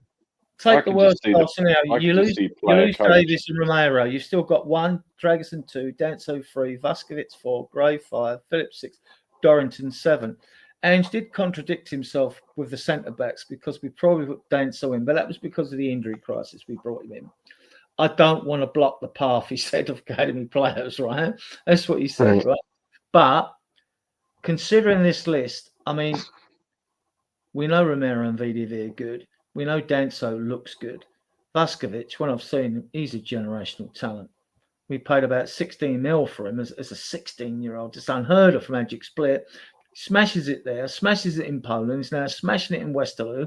Was getting 9s the other day. He's not the quickest, but in 20 appearances, he's got 7 goals for a centre-back. That's phenomenal strike rate. That overhead bite he scored, right?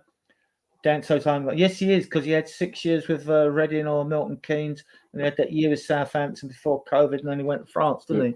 That's a good call, Artisan. Good call. So, do we need, if we were going to get a centre back, and I know I'd like, but I mean, I don't think the centre back is a priority. We have issues elsewhere. If anything, I think it's Dragusin whose future is under threat. Yeah, I mean, he started quietly. He's gone off the ball. Doesn't mean to say he can't get his mojo back. He's only 22.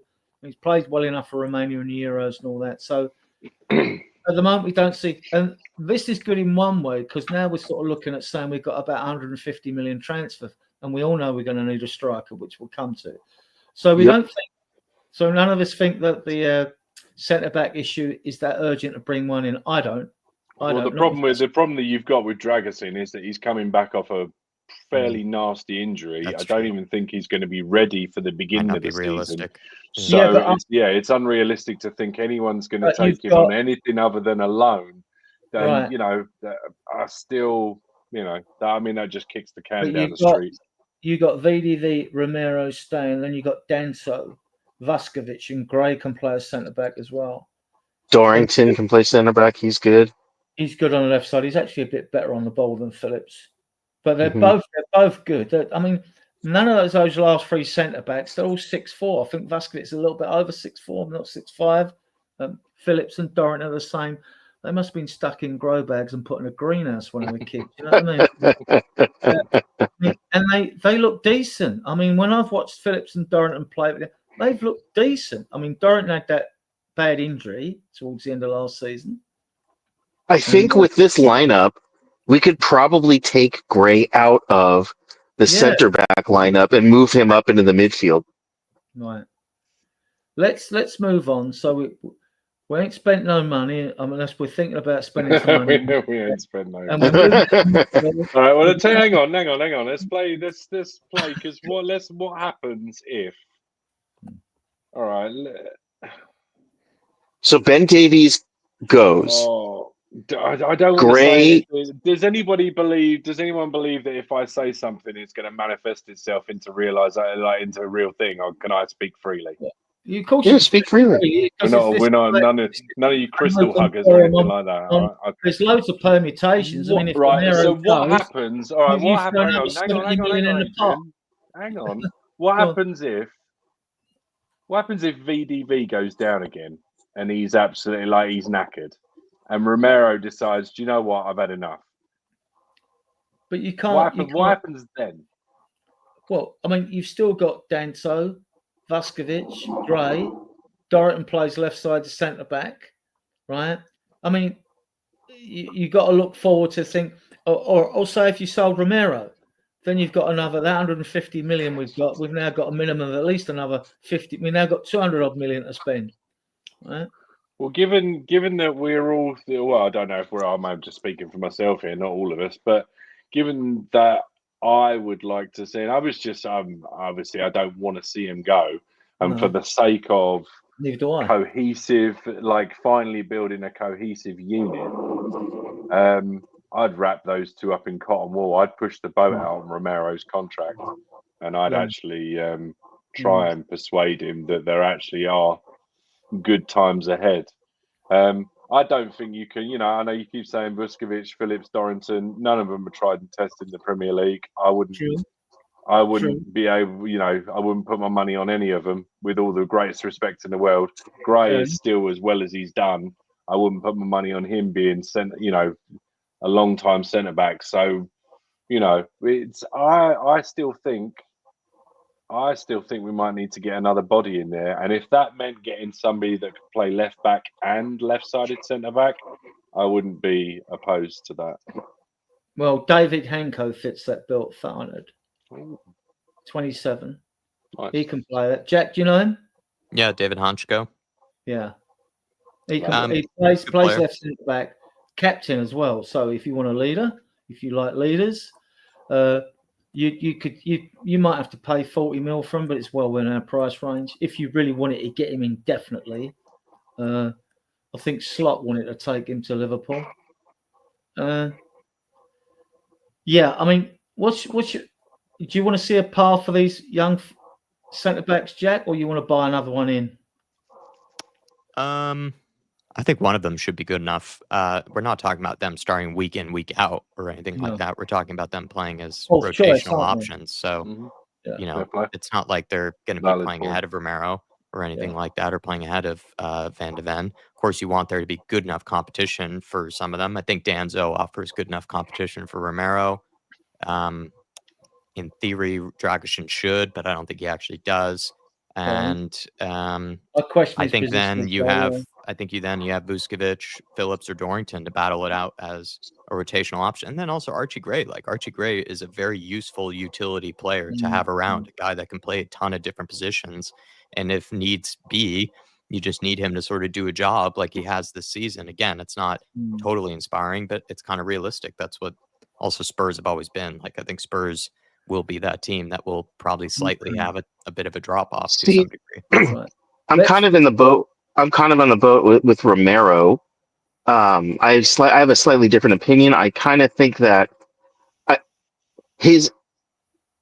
from what I've seen, his attitude has gotten not better over the seasons. Not that it's bad, just half the time it looks like he couldn't care less if he's on the pitch. That's just the way I see him. He's very good. I think it has to do with a lack of happiness with success. He's used to success, and we're not giving him the success that he wants. And I don't think he's willing to wait as long as Harry Kane waited to leave to try to find that success. So my guess is he probably won't sign a new contract. And if that's the case, I'd love to sell him for as high a price as we could get for him. Fine, that's not my perception of him, but if that's yours, that's fair enough. It's not mine. I don't see it. I don't see that in him at all. He loves Ange. He loves Ange. There was a post of all the quotes of players that was debunking a lot of this, that the players have like down tools. And well, players don't down tools when in a cup competition. When you've all played football, you want to win a cup. If you still got something to play for, you're gonna fight hard for that.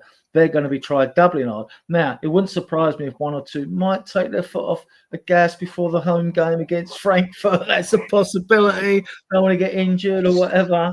You know, you might see that happen. You know, there was that. I think maybe first 25 minutes. I don't know exactly when it was, but he bust a gut to get onto a ball and then did a monster sliding tackle. And the ball went out towards the byline, and he got up and galloped after the ball, and then played the ball down the wing. And I did think to myself, that's Cootie. And I just don't think you do that if you're half-arsing it. No. I think Ange has had also extraordinary praise for him. When he did his toe and all that, his ligaments in his toe, big toe, he said he didn't want to come off. But we took him off. Yeah. Let's move on. This is an era. This is going to be a bone of contention era. Midfielders. Right. Do we need to prioritise the midfield? I mean, I'm getting rid of Basuma, whatever happens, right? But I don't know what the others, right? Kulusevski's going nowhere. To me, Maddison's is going nowhere because what he brings. Bergvall's going nowhere. Ange loves Sarr. The only two going out of this group, I think, possibly, is Basuma and Bentancur.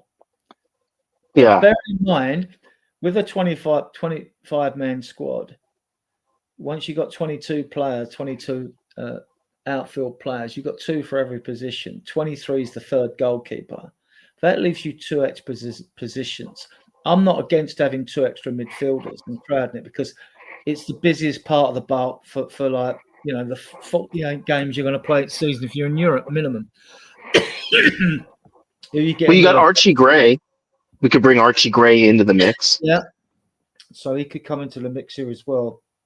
But looking at the regulars here, I mean, we have been lit with Johnny Cardoso, who's played really well lately. I think Frattesi is the better player at Milan, though.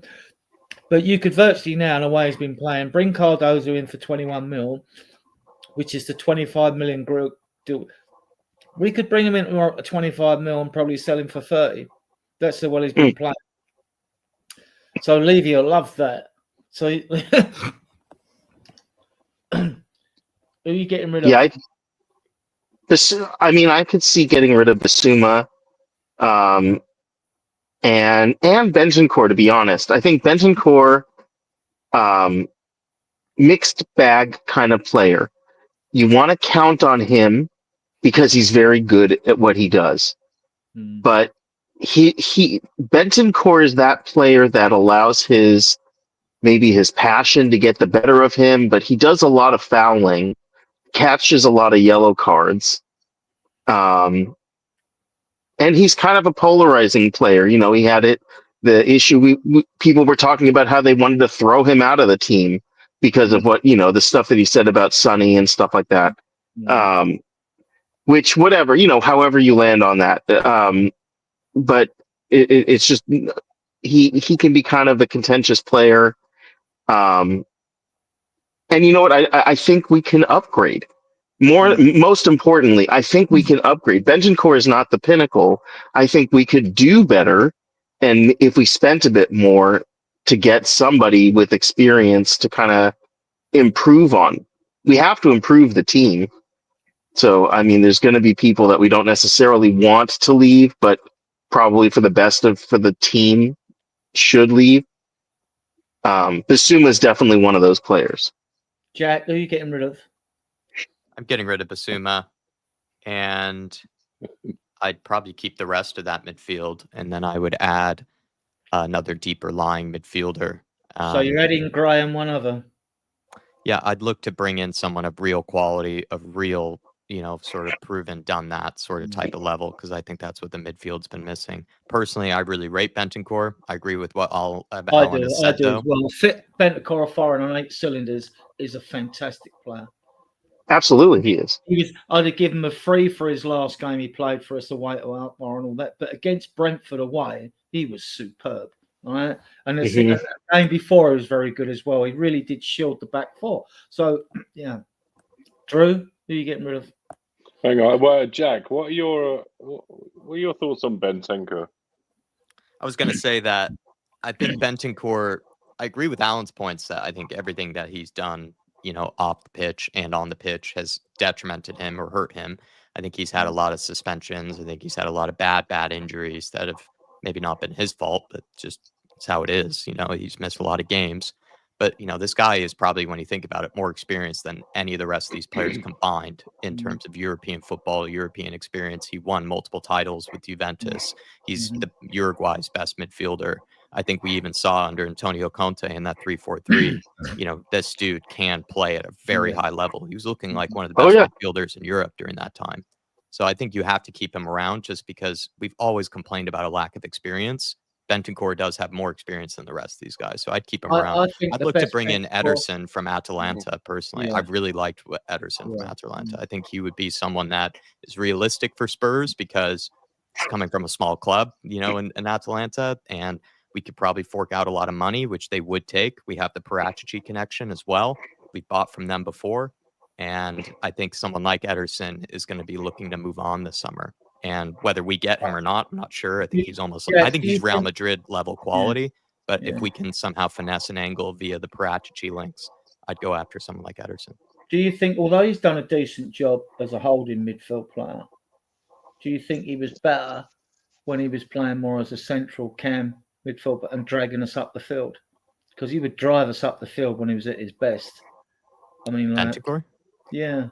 I don't think he's really played as a creative midfielder for us, to be honest. Not creative, but his drive to drive us forwards up the field, like the way at Chelsea when he scores the goal, a couple of seasons ago, before he got the injury and all that. And I thought he was coming back to his best before he had that 7-match ban, for the ACL and that. And then he got the 1-match suspension for picking up the bookings in Europe as well. I think his strength is that he's probably able to play 2 positions. I think he can play as a box-to-box type midfielder, Bentancur. He popped up with goals under Antonio Conte, 2 degrees, done that with Ange.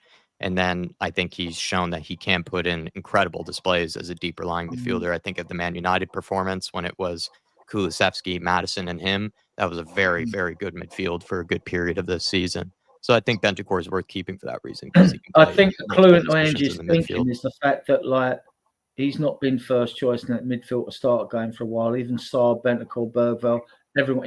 He Basuma's down the pecking order. So I think Bentancur. He might play now against Fulham because he was suspended, wasn't he? So he might play Sunday. That's another talk. Drew, who are you keeping? Are you just getting rid of one here, Basuma, or? I think, given that we've only got a 23, I think it's 23 man out of a 25-man squad registered. That's only for Europe, though. That's only for Europe.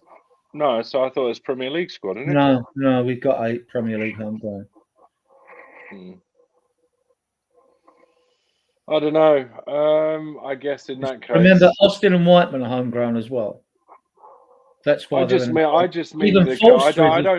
not talking about breaking down numbers. Well. I just mean the complete squad. I'm looking on the Premier League squad. Spencer 4, Davies 5. Then Gray counts as 6, even though not for Europe. Maddison 7. You got Scarlett 8, Solanke 9, Johnson 10. We've got more than enough homegrown for the Premier League.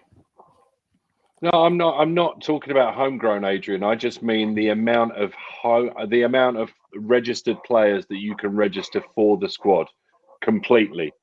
Like it's a 25-man Premier League squad. Yeah, And we I left. think we've only registered 23. Yeah, because we're So penalised. based on that, and based on the fact that I would like to see us actually compete in all the, in every competition, I guess I'd get rid of Basuma because I think he's not really hit the heights we hoped. But I'd like to get in another.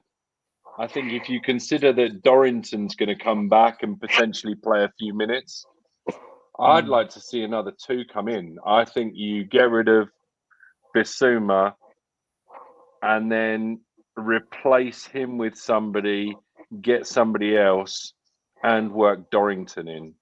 Yeah. What about Gray? Well, you bring Gray. Yeah, and obviously Gray as well.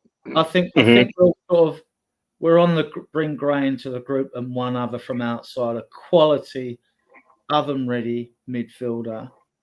Yeah. I like Fratesi. I mean, he's go and watch visit for Milan. He is box to box, and he's aggressive as well. I just think, given the aggression with which Ange wants to play, the 5 substitutions, in an ideal world, he'd like to go hell for leather for 60 minutes, then change 3, go for hell for leather for another 10, then change 2. That would, I think, be his ideal way that he'd like to be able to do it. So I think you need to bolster it with as many quality numbers as you can. I think everyone's going to get decent playing time. And I think if you take into consideration the amount of injuries this year, I think you can never be too careful.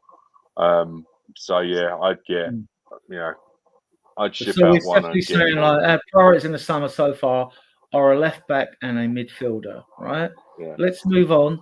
I don't think we'll do a preview of Fulham. Right, let's move on. Left back, 3 midfielders and a forward. That's what I want. Right, these are our wingers. Now, I know that Min Hyuk and is on loan and Solomon's on loan, but, wingers. We have Son, Moore, Johnson, Odeberg, Min Hyuk, Solomon, Werner, and Gill. We'll safely say Werner's going. We're not going to... And we can safely say Gill's going to be sold. Well, Tell could be on that list as well, right? Tell. And look, have I put Tell in the forwards? No, well, yeah, but I mean, he could be on this list as well, really. No. Okay. Yeah, put Tell in there as well then, yeah? So you get rid of the last 2. You got 6 wingers. I mean, would you like to see something of Solomon, or do you think we're just going to sell him like we have sold him earlier on in the debate? But it still leaves us with Son, Moore, Johnson, Odeberg, Min Hyuk, and Tell. So we've still got 6 wingers. Do we need? The thing is, we need to. I think we need to see more crossing. We need to see more of that from our wingers. We're just not seeing it. We're seeing kind of a lack of service coming from our wing. So maybe Yang Min Hyuk, maybe he'll be the answer, but we need at least one person that does a lot of, because we can't depend on Heung-min Son. I don't think it's fair to just depend on him. We need to find other people. We need to diversify that. They should all be able to give good service to Solanke. So Johnson, Johnson doesn't do it. Yeah, we don't know if we're keeping Tell anyway. He's got to show a lot more, hasn't he? So yeah, for the money they want, he's got to show a lot more. So that I think Solomon or Johnson, Odeberg, and Min Hyuk is very fast. What I've seen Min Hyuk, he is very fast. But yeah, Solomon. I mean, he might be able. It's. I think there's kind of like a parallel here. I'm trying to think of, like, if you get into 2 different schools. One is like an Ivy League or a Cambridge or something like that. And then you get into other schools that are like a level below, and you can either super excel at the level below, or you can just kind of scrape by at the top level. I think for Solomon, he has flourished at Leeds, and I think if he were to try to make the jump up again into the Premier League, I don't know that he will have the same level of success. He might, but that's a gamble. I don't know that I want to gamble I'd love to bring in someone that is like proven. We've taken a lot of gambles. We have so many plates up in the air. We relatively new coach, all of these young players. So we need stability, I think, on the wings. Jack, are you keeping these or selling these or what? If we're not keeping Werner and Gill, obviously, half the fan base don't like Johnson, but that's normal. Until we don't know. We have too small a sample to judge him yet, although his numbers in youth football are mental. But this is where I'd look to spend the most money personally, and this is where I'd look to add in a lot of new blood. I'd get rid of Werner. I'd get rid of Brian Hill. I'd get rid of Solomon. I'd send out Young Min Hook out on loan again. Fair enough. This is sad to say. Sonny, I'm curious. I'd keep him, but I wonder if he's actually thinking about leaving after this, summer, because I think his contract is running up to some degree. And I think the reason they might have even extended the deal without giving him a new contract could be down to the fact that they might be willing to sell him or at least listen to offers to some degree. I'd keep Johnson for one more season to see if he can prove plenty of us wrong. And at the end of the day, he is homegrown and he is still very young. Got 14 but goals. I'd look to bring in a lot of competition in the forward line this summer of proven quality as well. So I'd look to get rid of 4 or 5 of these guys, and then I'd look to bring in about 3 or 4 as well. Well, Son doesn't have to go anyway because they've extended his contract, so he could refuse to go anyway. I'm saying there's a chance he could go this summer because they extended it potentially to out of sell. those, okay, we're keeping Son more Johnson. Don't forget, he's only had a couple of seasons. The last season, he scored 5 goals. He's got 14 this goal and 3 assists. It's mental stats for a winger. They're mental stats. Although he doesn't look quite home, he's more an inside forward. Whether he gets that opportunity or not, who knows? Yeah, I was going to say mental stats for a not winger. Yeah. So in that case, we're keeping 4, which is fine. There's no reason why we can't have a 5th one if Minhook goes on loan and we sell the other 3. Right, fine. Unless you don't know when these all go out on tour, wherever we're going in the summer, probably America and the Far East. They'll Angel and his coaching staff will obviously have a good look at these players, the ones that need to have a better look at. So, and that's what, to me, with what we're selling, so we're saying bring in a winger, bring in a midfielder, bring in a left back, that's 3, right? Yep. We've got the money to do that, even if it's 50 million a pop. Okay, let's move on to the strikers. We've got Solanke, Richarlison, Lancashire, Scarlett, and Veliz. I think we can safely say no more Richarlison, thank you very much. Yep. Veliz, another loan or you sell him, yeah? Yep. So you got those 3. I left out bringing Donnelly back, who I'd like in the squad personally, because he's more a 10. He was a striker in Northern Ireland when we brought him over, and Wayne Burnett converted to a number 10. And he's got a brilliant defence splitting pass on him. Don't we have that other Irish kid that's been promised minutes? The dude that's Irish that sounds like he should be Italian. He's 17. I heard part of the reason he came in is because he was going to get first team minutes. Yeah. That was part of the reason that he chose to sign for us. I think he came for the money. Well, I mean, we all come for the money. No, I don't know. I mean, we don't know what Tell's been promised either, do we, on that? Hard to say whether we came for the money because Spurs pay the lowest wages proportionally usually, so I'm not too sure if that's true. Well, they thought when Dean Rastrick, when Paratiti, part of his good work was changing the old academy system, a lot of staff left, and when Dean Rastrick left, it's because they had a strict pay structure. Can't pay kids too much money. And Paratiti crap, right? Switched and then that, didn't he? Once that all changed, and now they're paying them and probably buying mums and dads' houses and whatever. Right. Yeah. It's all changed, but we definitely we need another number 9 to back up Solanke, an oven-ready one, don't we? We need one. Yeah. I mean, to challenge, not. We should be talking backup. I don't see why, with sales, we can't spend, 200 million bring players in.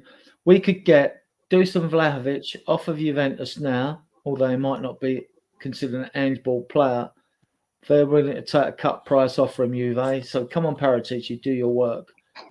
You might get him for 30 mil, which is ridiculous amount of money. Especially if you're looking at someone like Gyökeres or Sesko. Right. Do we have any may very well go to Arsenal. Sorry, do we have any guarantees that we're getting rid of Richarlison? Because I mean, we can all sit here like it's FIFA or Football Manager, but unless even somebody comes in for a solid bid, they're not going to let him go. And he's been injured most of the season, so that's another one I can see if he does go having to go out on a loan, which means we're maybe still paying a portion of his wages. We're not getting a transfer fee.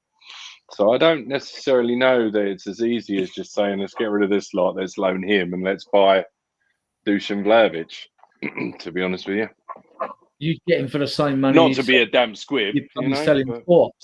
Well, the thing with Richarlison is like, I mean, there's a dearth of number 9s out there. Chelsea haven't even. Yeah. You know, we know you get that money from the Middle East. They'd come for him. Rumours of Everton, yes and no, because their fan base are split over him. If it's a deal in that region, I mean, you want to buy. I don't really remember the last time a fan base stopped a transfer from going. You're talking 60 mil, aren't you? Mm-hmm. You know, let me go. Tell you. Let me show you just 23 of the players we've been linked with. Listen, I've got them somewhere. I like to keep a track on these things, as you know, right? Right. Eze, Walton, Guehi, Fratesi, Gomez because he's a free, Semenyo, Bellingham, Job from Sunderland, Rory Delap, Kuna, Cardosi, Lukman, Ratu, he's the right back Romanian, Gittins, winger, Germany, Sesko, Paz, midfielder, Larson, had a good Euros. He scored that goal from about 20 odd yards outside the box. Diblin and Harwood Bellis from Southampton, Samu, Umarodion, he plays in Portugal, he's 6'4", he's only 20, tank. Salk, Sirkin, left back, Hanko. Don't see too many strikers there. The one thing I can guarantee is that Jack's sitting there going, there's not enough itches. Where are all the itches? I think the Samu guy is the same person as the Omo Rodion guy. I believe that's Samu's middle name. Rodion, yeah. So those are the same people. No, that's the same person. By the way, Samu is good. I've seen him in the Champions League. He's actually scored spectacular goals. He's 6'4" forward, number 9. So he's not lacking stature. Yeah, I was gonna say he's scored some spectacular goals in the Champions League for a very, very, very bad Porto team. Like, they are bad, and like he's scored some amazing goals to carry them. So there is something to that. I actually have really liked him, by the way. I think we should though go for someone potentially that's had some Premier League experience. You know, Dave has brought this up, and I like the shout. I like the idea of signing someone like Liam Delap, because if Ipswich go down, he is good enough to stay in the Premier League. I don't see why he would stick with Ipswich Town. So that's an opportunity. Of course, there will be a lot of competition for him, but it's also around the ballpark of a transfer fee that Spurs can probably do. What's it going to be, like 20 to 40 million? I think we can pull that off. And then it's just depending on whether we can sell ourselves enough to him, because there will be a lot of suitors, but it's not going to be like Man City is going to be going after him, or it's not going to be like, the top level clubs. It's going to be mid-table clubs, lower level clubs that will be going after him. I think we have a good chance of bringing in someone like Liam Delap. Man City could do the same thing we could do with Johnny Cardoso, because we've got a deal already agreed if we want the player. Because Man City got a buyback clause on Delap. They have Marmoush as well as Erling Haaland. So what I'm saying is, being shrewd business, they could buy him back for whatever the fee is, 25 mil, 20 mil, and then sell him for 30, 35. Yeah. We could do the same with Cardoso. Well, yeah, but the player always has to agree to the buyback, right? If he's feeling like he's going to get messed around, I don't see a world where a player goes, so hang on a minute, you're going to buy me for 25. I'm going to sit around waiting for you to then sell me for 35. Somebody's going to come in and haggle. I'm sure he'd probably go, do you know what? I'd just rather go directly to this team, please, if you don't mind. But, I just don't see a world where that really happens. But then I might be completely naive to football transfers. That might be the way they do some things. I'm wary of making bold statements when it comes to things in the transfer Right. market. No, exactly. Yeah, So it's that was made a purely fool of just me my many kind of, times, you know. So yeah, I rather that's purely wait me until they really speculating. gain gravitas, you know. Yeah. Or Well, I'll tell you what, Adrian, we're going to have to sort of start wrapping up soon. Yeah, so we we'll are. just have to have a little look. What was our final thoughts here? We're keeping Solanke. Lancashire's going out on loan. Valiz is going out on loan. Scarlett's probably going out on loan or being sold. We'd like Richarlison to go out on loan or be sold. So we're in the need for one, if not two, strikers. One, if you're going to make a pathway. See, this is the point. I watched Scarlett play as a 17-year-old. I thought it was fantastic. Right, he's only 20. He's only 20, and a lot of fans slag these players off. These youngsters, they've never watched them play. I'm telling you, I swear they've never watched them play. Right. I like Scarlett. Moore played well today. When I watched the under-21s today, he played well. He didn't play the whole game, but he scored the first goal, and then Jaden Williams got a hat-trick out of that, and they won 4-0. Nice. That's awesome. Yeah, they're having a crap season, only under-21s, because they've had the heart ripped out of them. Mm-hmm. Yeah, we need we need a quality number 9, don't we? Whether you go for Dilat, Kuna, someone like that. That would be nice. With the guy at Brighton who was worth 100 mil last year, and seems to Ferguson, he's fallen off. Evan Ferguson. Yeah. So we need a quality number 9. I think that's agreed. That's if Richarlison goes. If for some reason we can't sell him and he stays, then we've got him for next year. Or unless by some freak he were to get enough game time to smash it this season, which you can't see happening. Yeah, good discussion. So basically we're talking priorities 4. We're talking a left back, a midfielder, a winger, and a striker. We sort of agreed on that then? Yep. Yeah, I mean, at the very least. Yeah, 200 mil max for that for. I mean, hopefully not open heart surgery, but that would be great. Usually is. Yeah, right. But we sort of said we got 150 mil. If you sold Romero, he's going to have other 200 mil. So you got to be able to do this. Langer, get your finger out or pick up your P45 and go. Right? Yeah, right. Right, guys, we've got 75 of you viewing us on XCOM. Thank you very much. Really YouTube. Appreciate that. If you like the content, because we are going to wrap up, don't want to wear these guests out. If you like our content, please give the videos a thumbs up, leave a comment, subscribe to the channel, and importantly, we've only been going 8 months. Spread the word. Spread the word of Spurs Diehards out there. You can find Jack here on a well-established group. They're massive, the Irish Hotspur. I did have your, I think, all right, and you can find Alan at Team Tottenham Go, or Team Tottenham Go, is it, Al? I haven't got your... Team Tottenham Go. Team Tottenham Go, right? You can find Alan there. I want to thank my guests, you know who you are. I want to thank all of you in the chat for your comment. Big up to you all. I want to thank all of you viewing us here on YouTube and on XCOM. And very quickly, what's everyone's predictions for Sunday? I know we didn't really preview it, but just what's everyone thinking? 2-1 I'm going 1. I'm going for a 2-1 away win. I'm going 1-0. Spurs. Oh, I'm glad you put that on the end. I'll go for a 2-1 win as well for Spurs, just in the hopes that we gather momentum of some kind. You know, it'd be nice to have 2 wins off the bounce. And Fulham are a good team, so I think that would be an impressive one. Yeah, I'm with Audio Artisan in the chat. I'm going 2-2, which I don't think would be bad. Away from home, Fulham have been pretty good. They've had a week's rest. We've coming off the back of Europe. So I'm going for a Desmond, but I'll be more than happy for more than that. That'd be good. I hope we do get 12 points. I really do, because we need them. Yeah. I mean, draw. I mean, league. It doesn't. It only matters money-wise what position you finished, doesn't it? But I mean, we know the league's dead. And if Ed comes out and kids says, "Oh, we're going to win every game. We're not really concentrating Europa League," well, that'll be absolute BS, because we know we are going to concentrate on the Europa League, right? Right, absolutely. Big up, David Shear. Yeah, well done, you. Anybody else in the chat putting their 1-3 Tottenham. Daniel, big up, Dan. Nice. Yeah, Big up, I'm Daniel. exactly like Daniel. The season is a write-off for the most part, but the Europa League, I think we should be throwing all of our eggs in that basket. I can hear that Champions League music. I can hear it.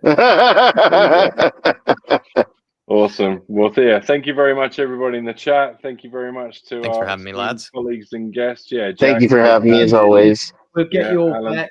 I mean, definitely. And next week, I think we were going to try and get Jack back if he's not out of town. And we've also got Mr. Dave Harris himself. So we'll be doing, almost an Irish Hotspur crossover. So we'll be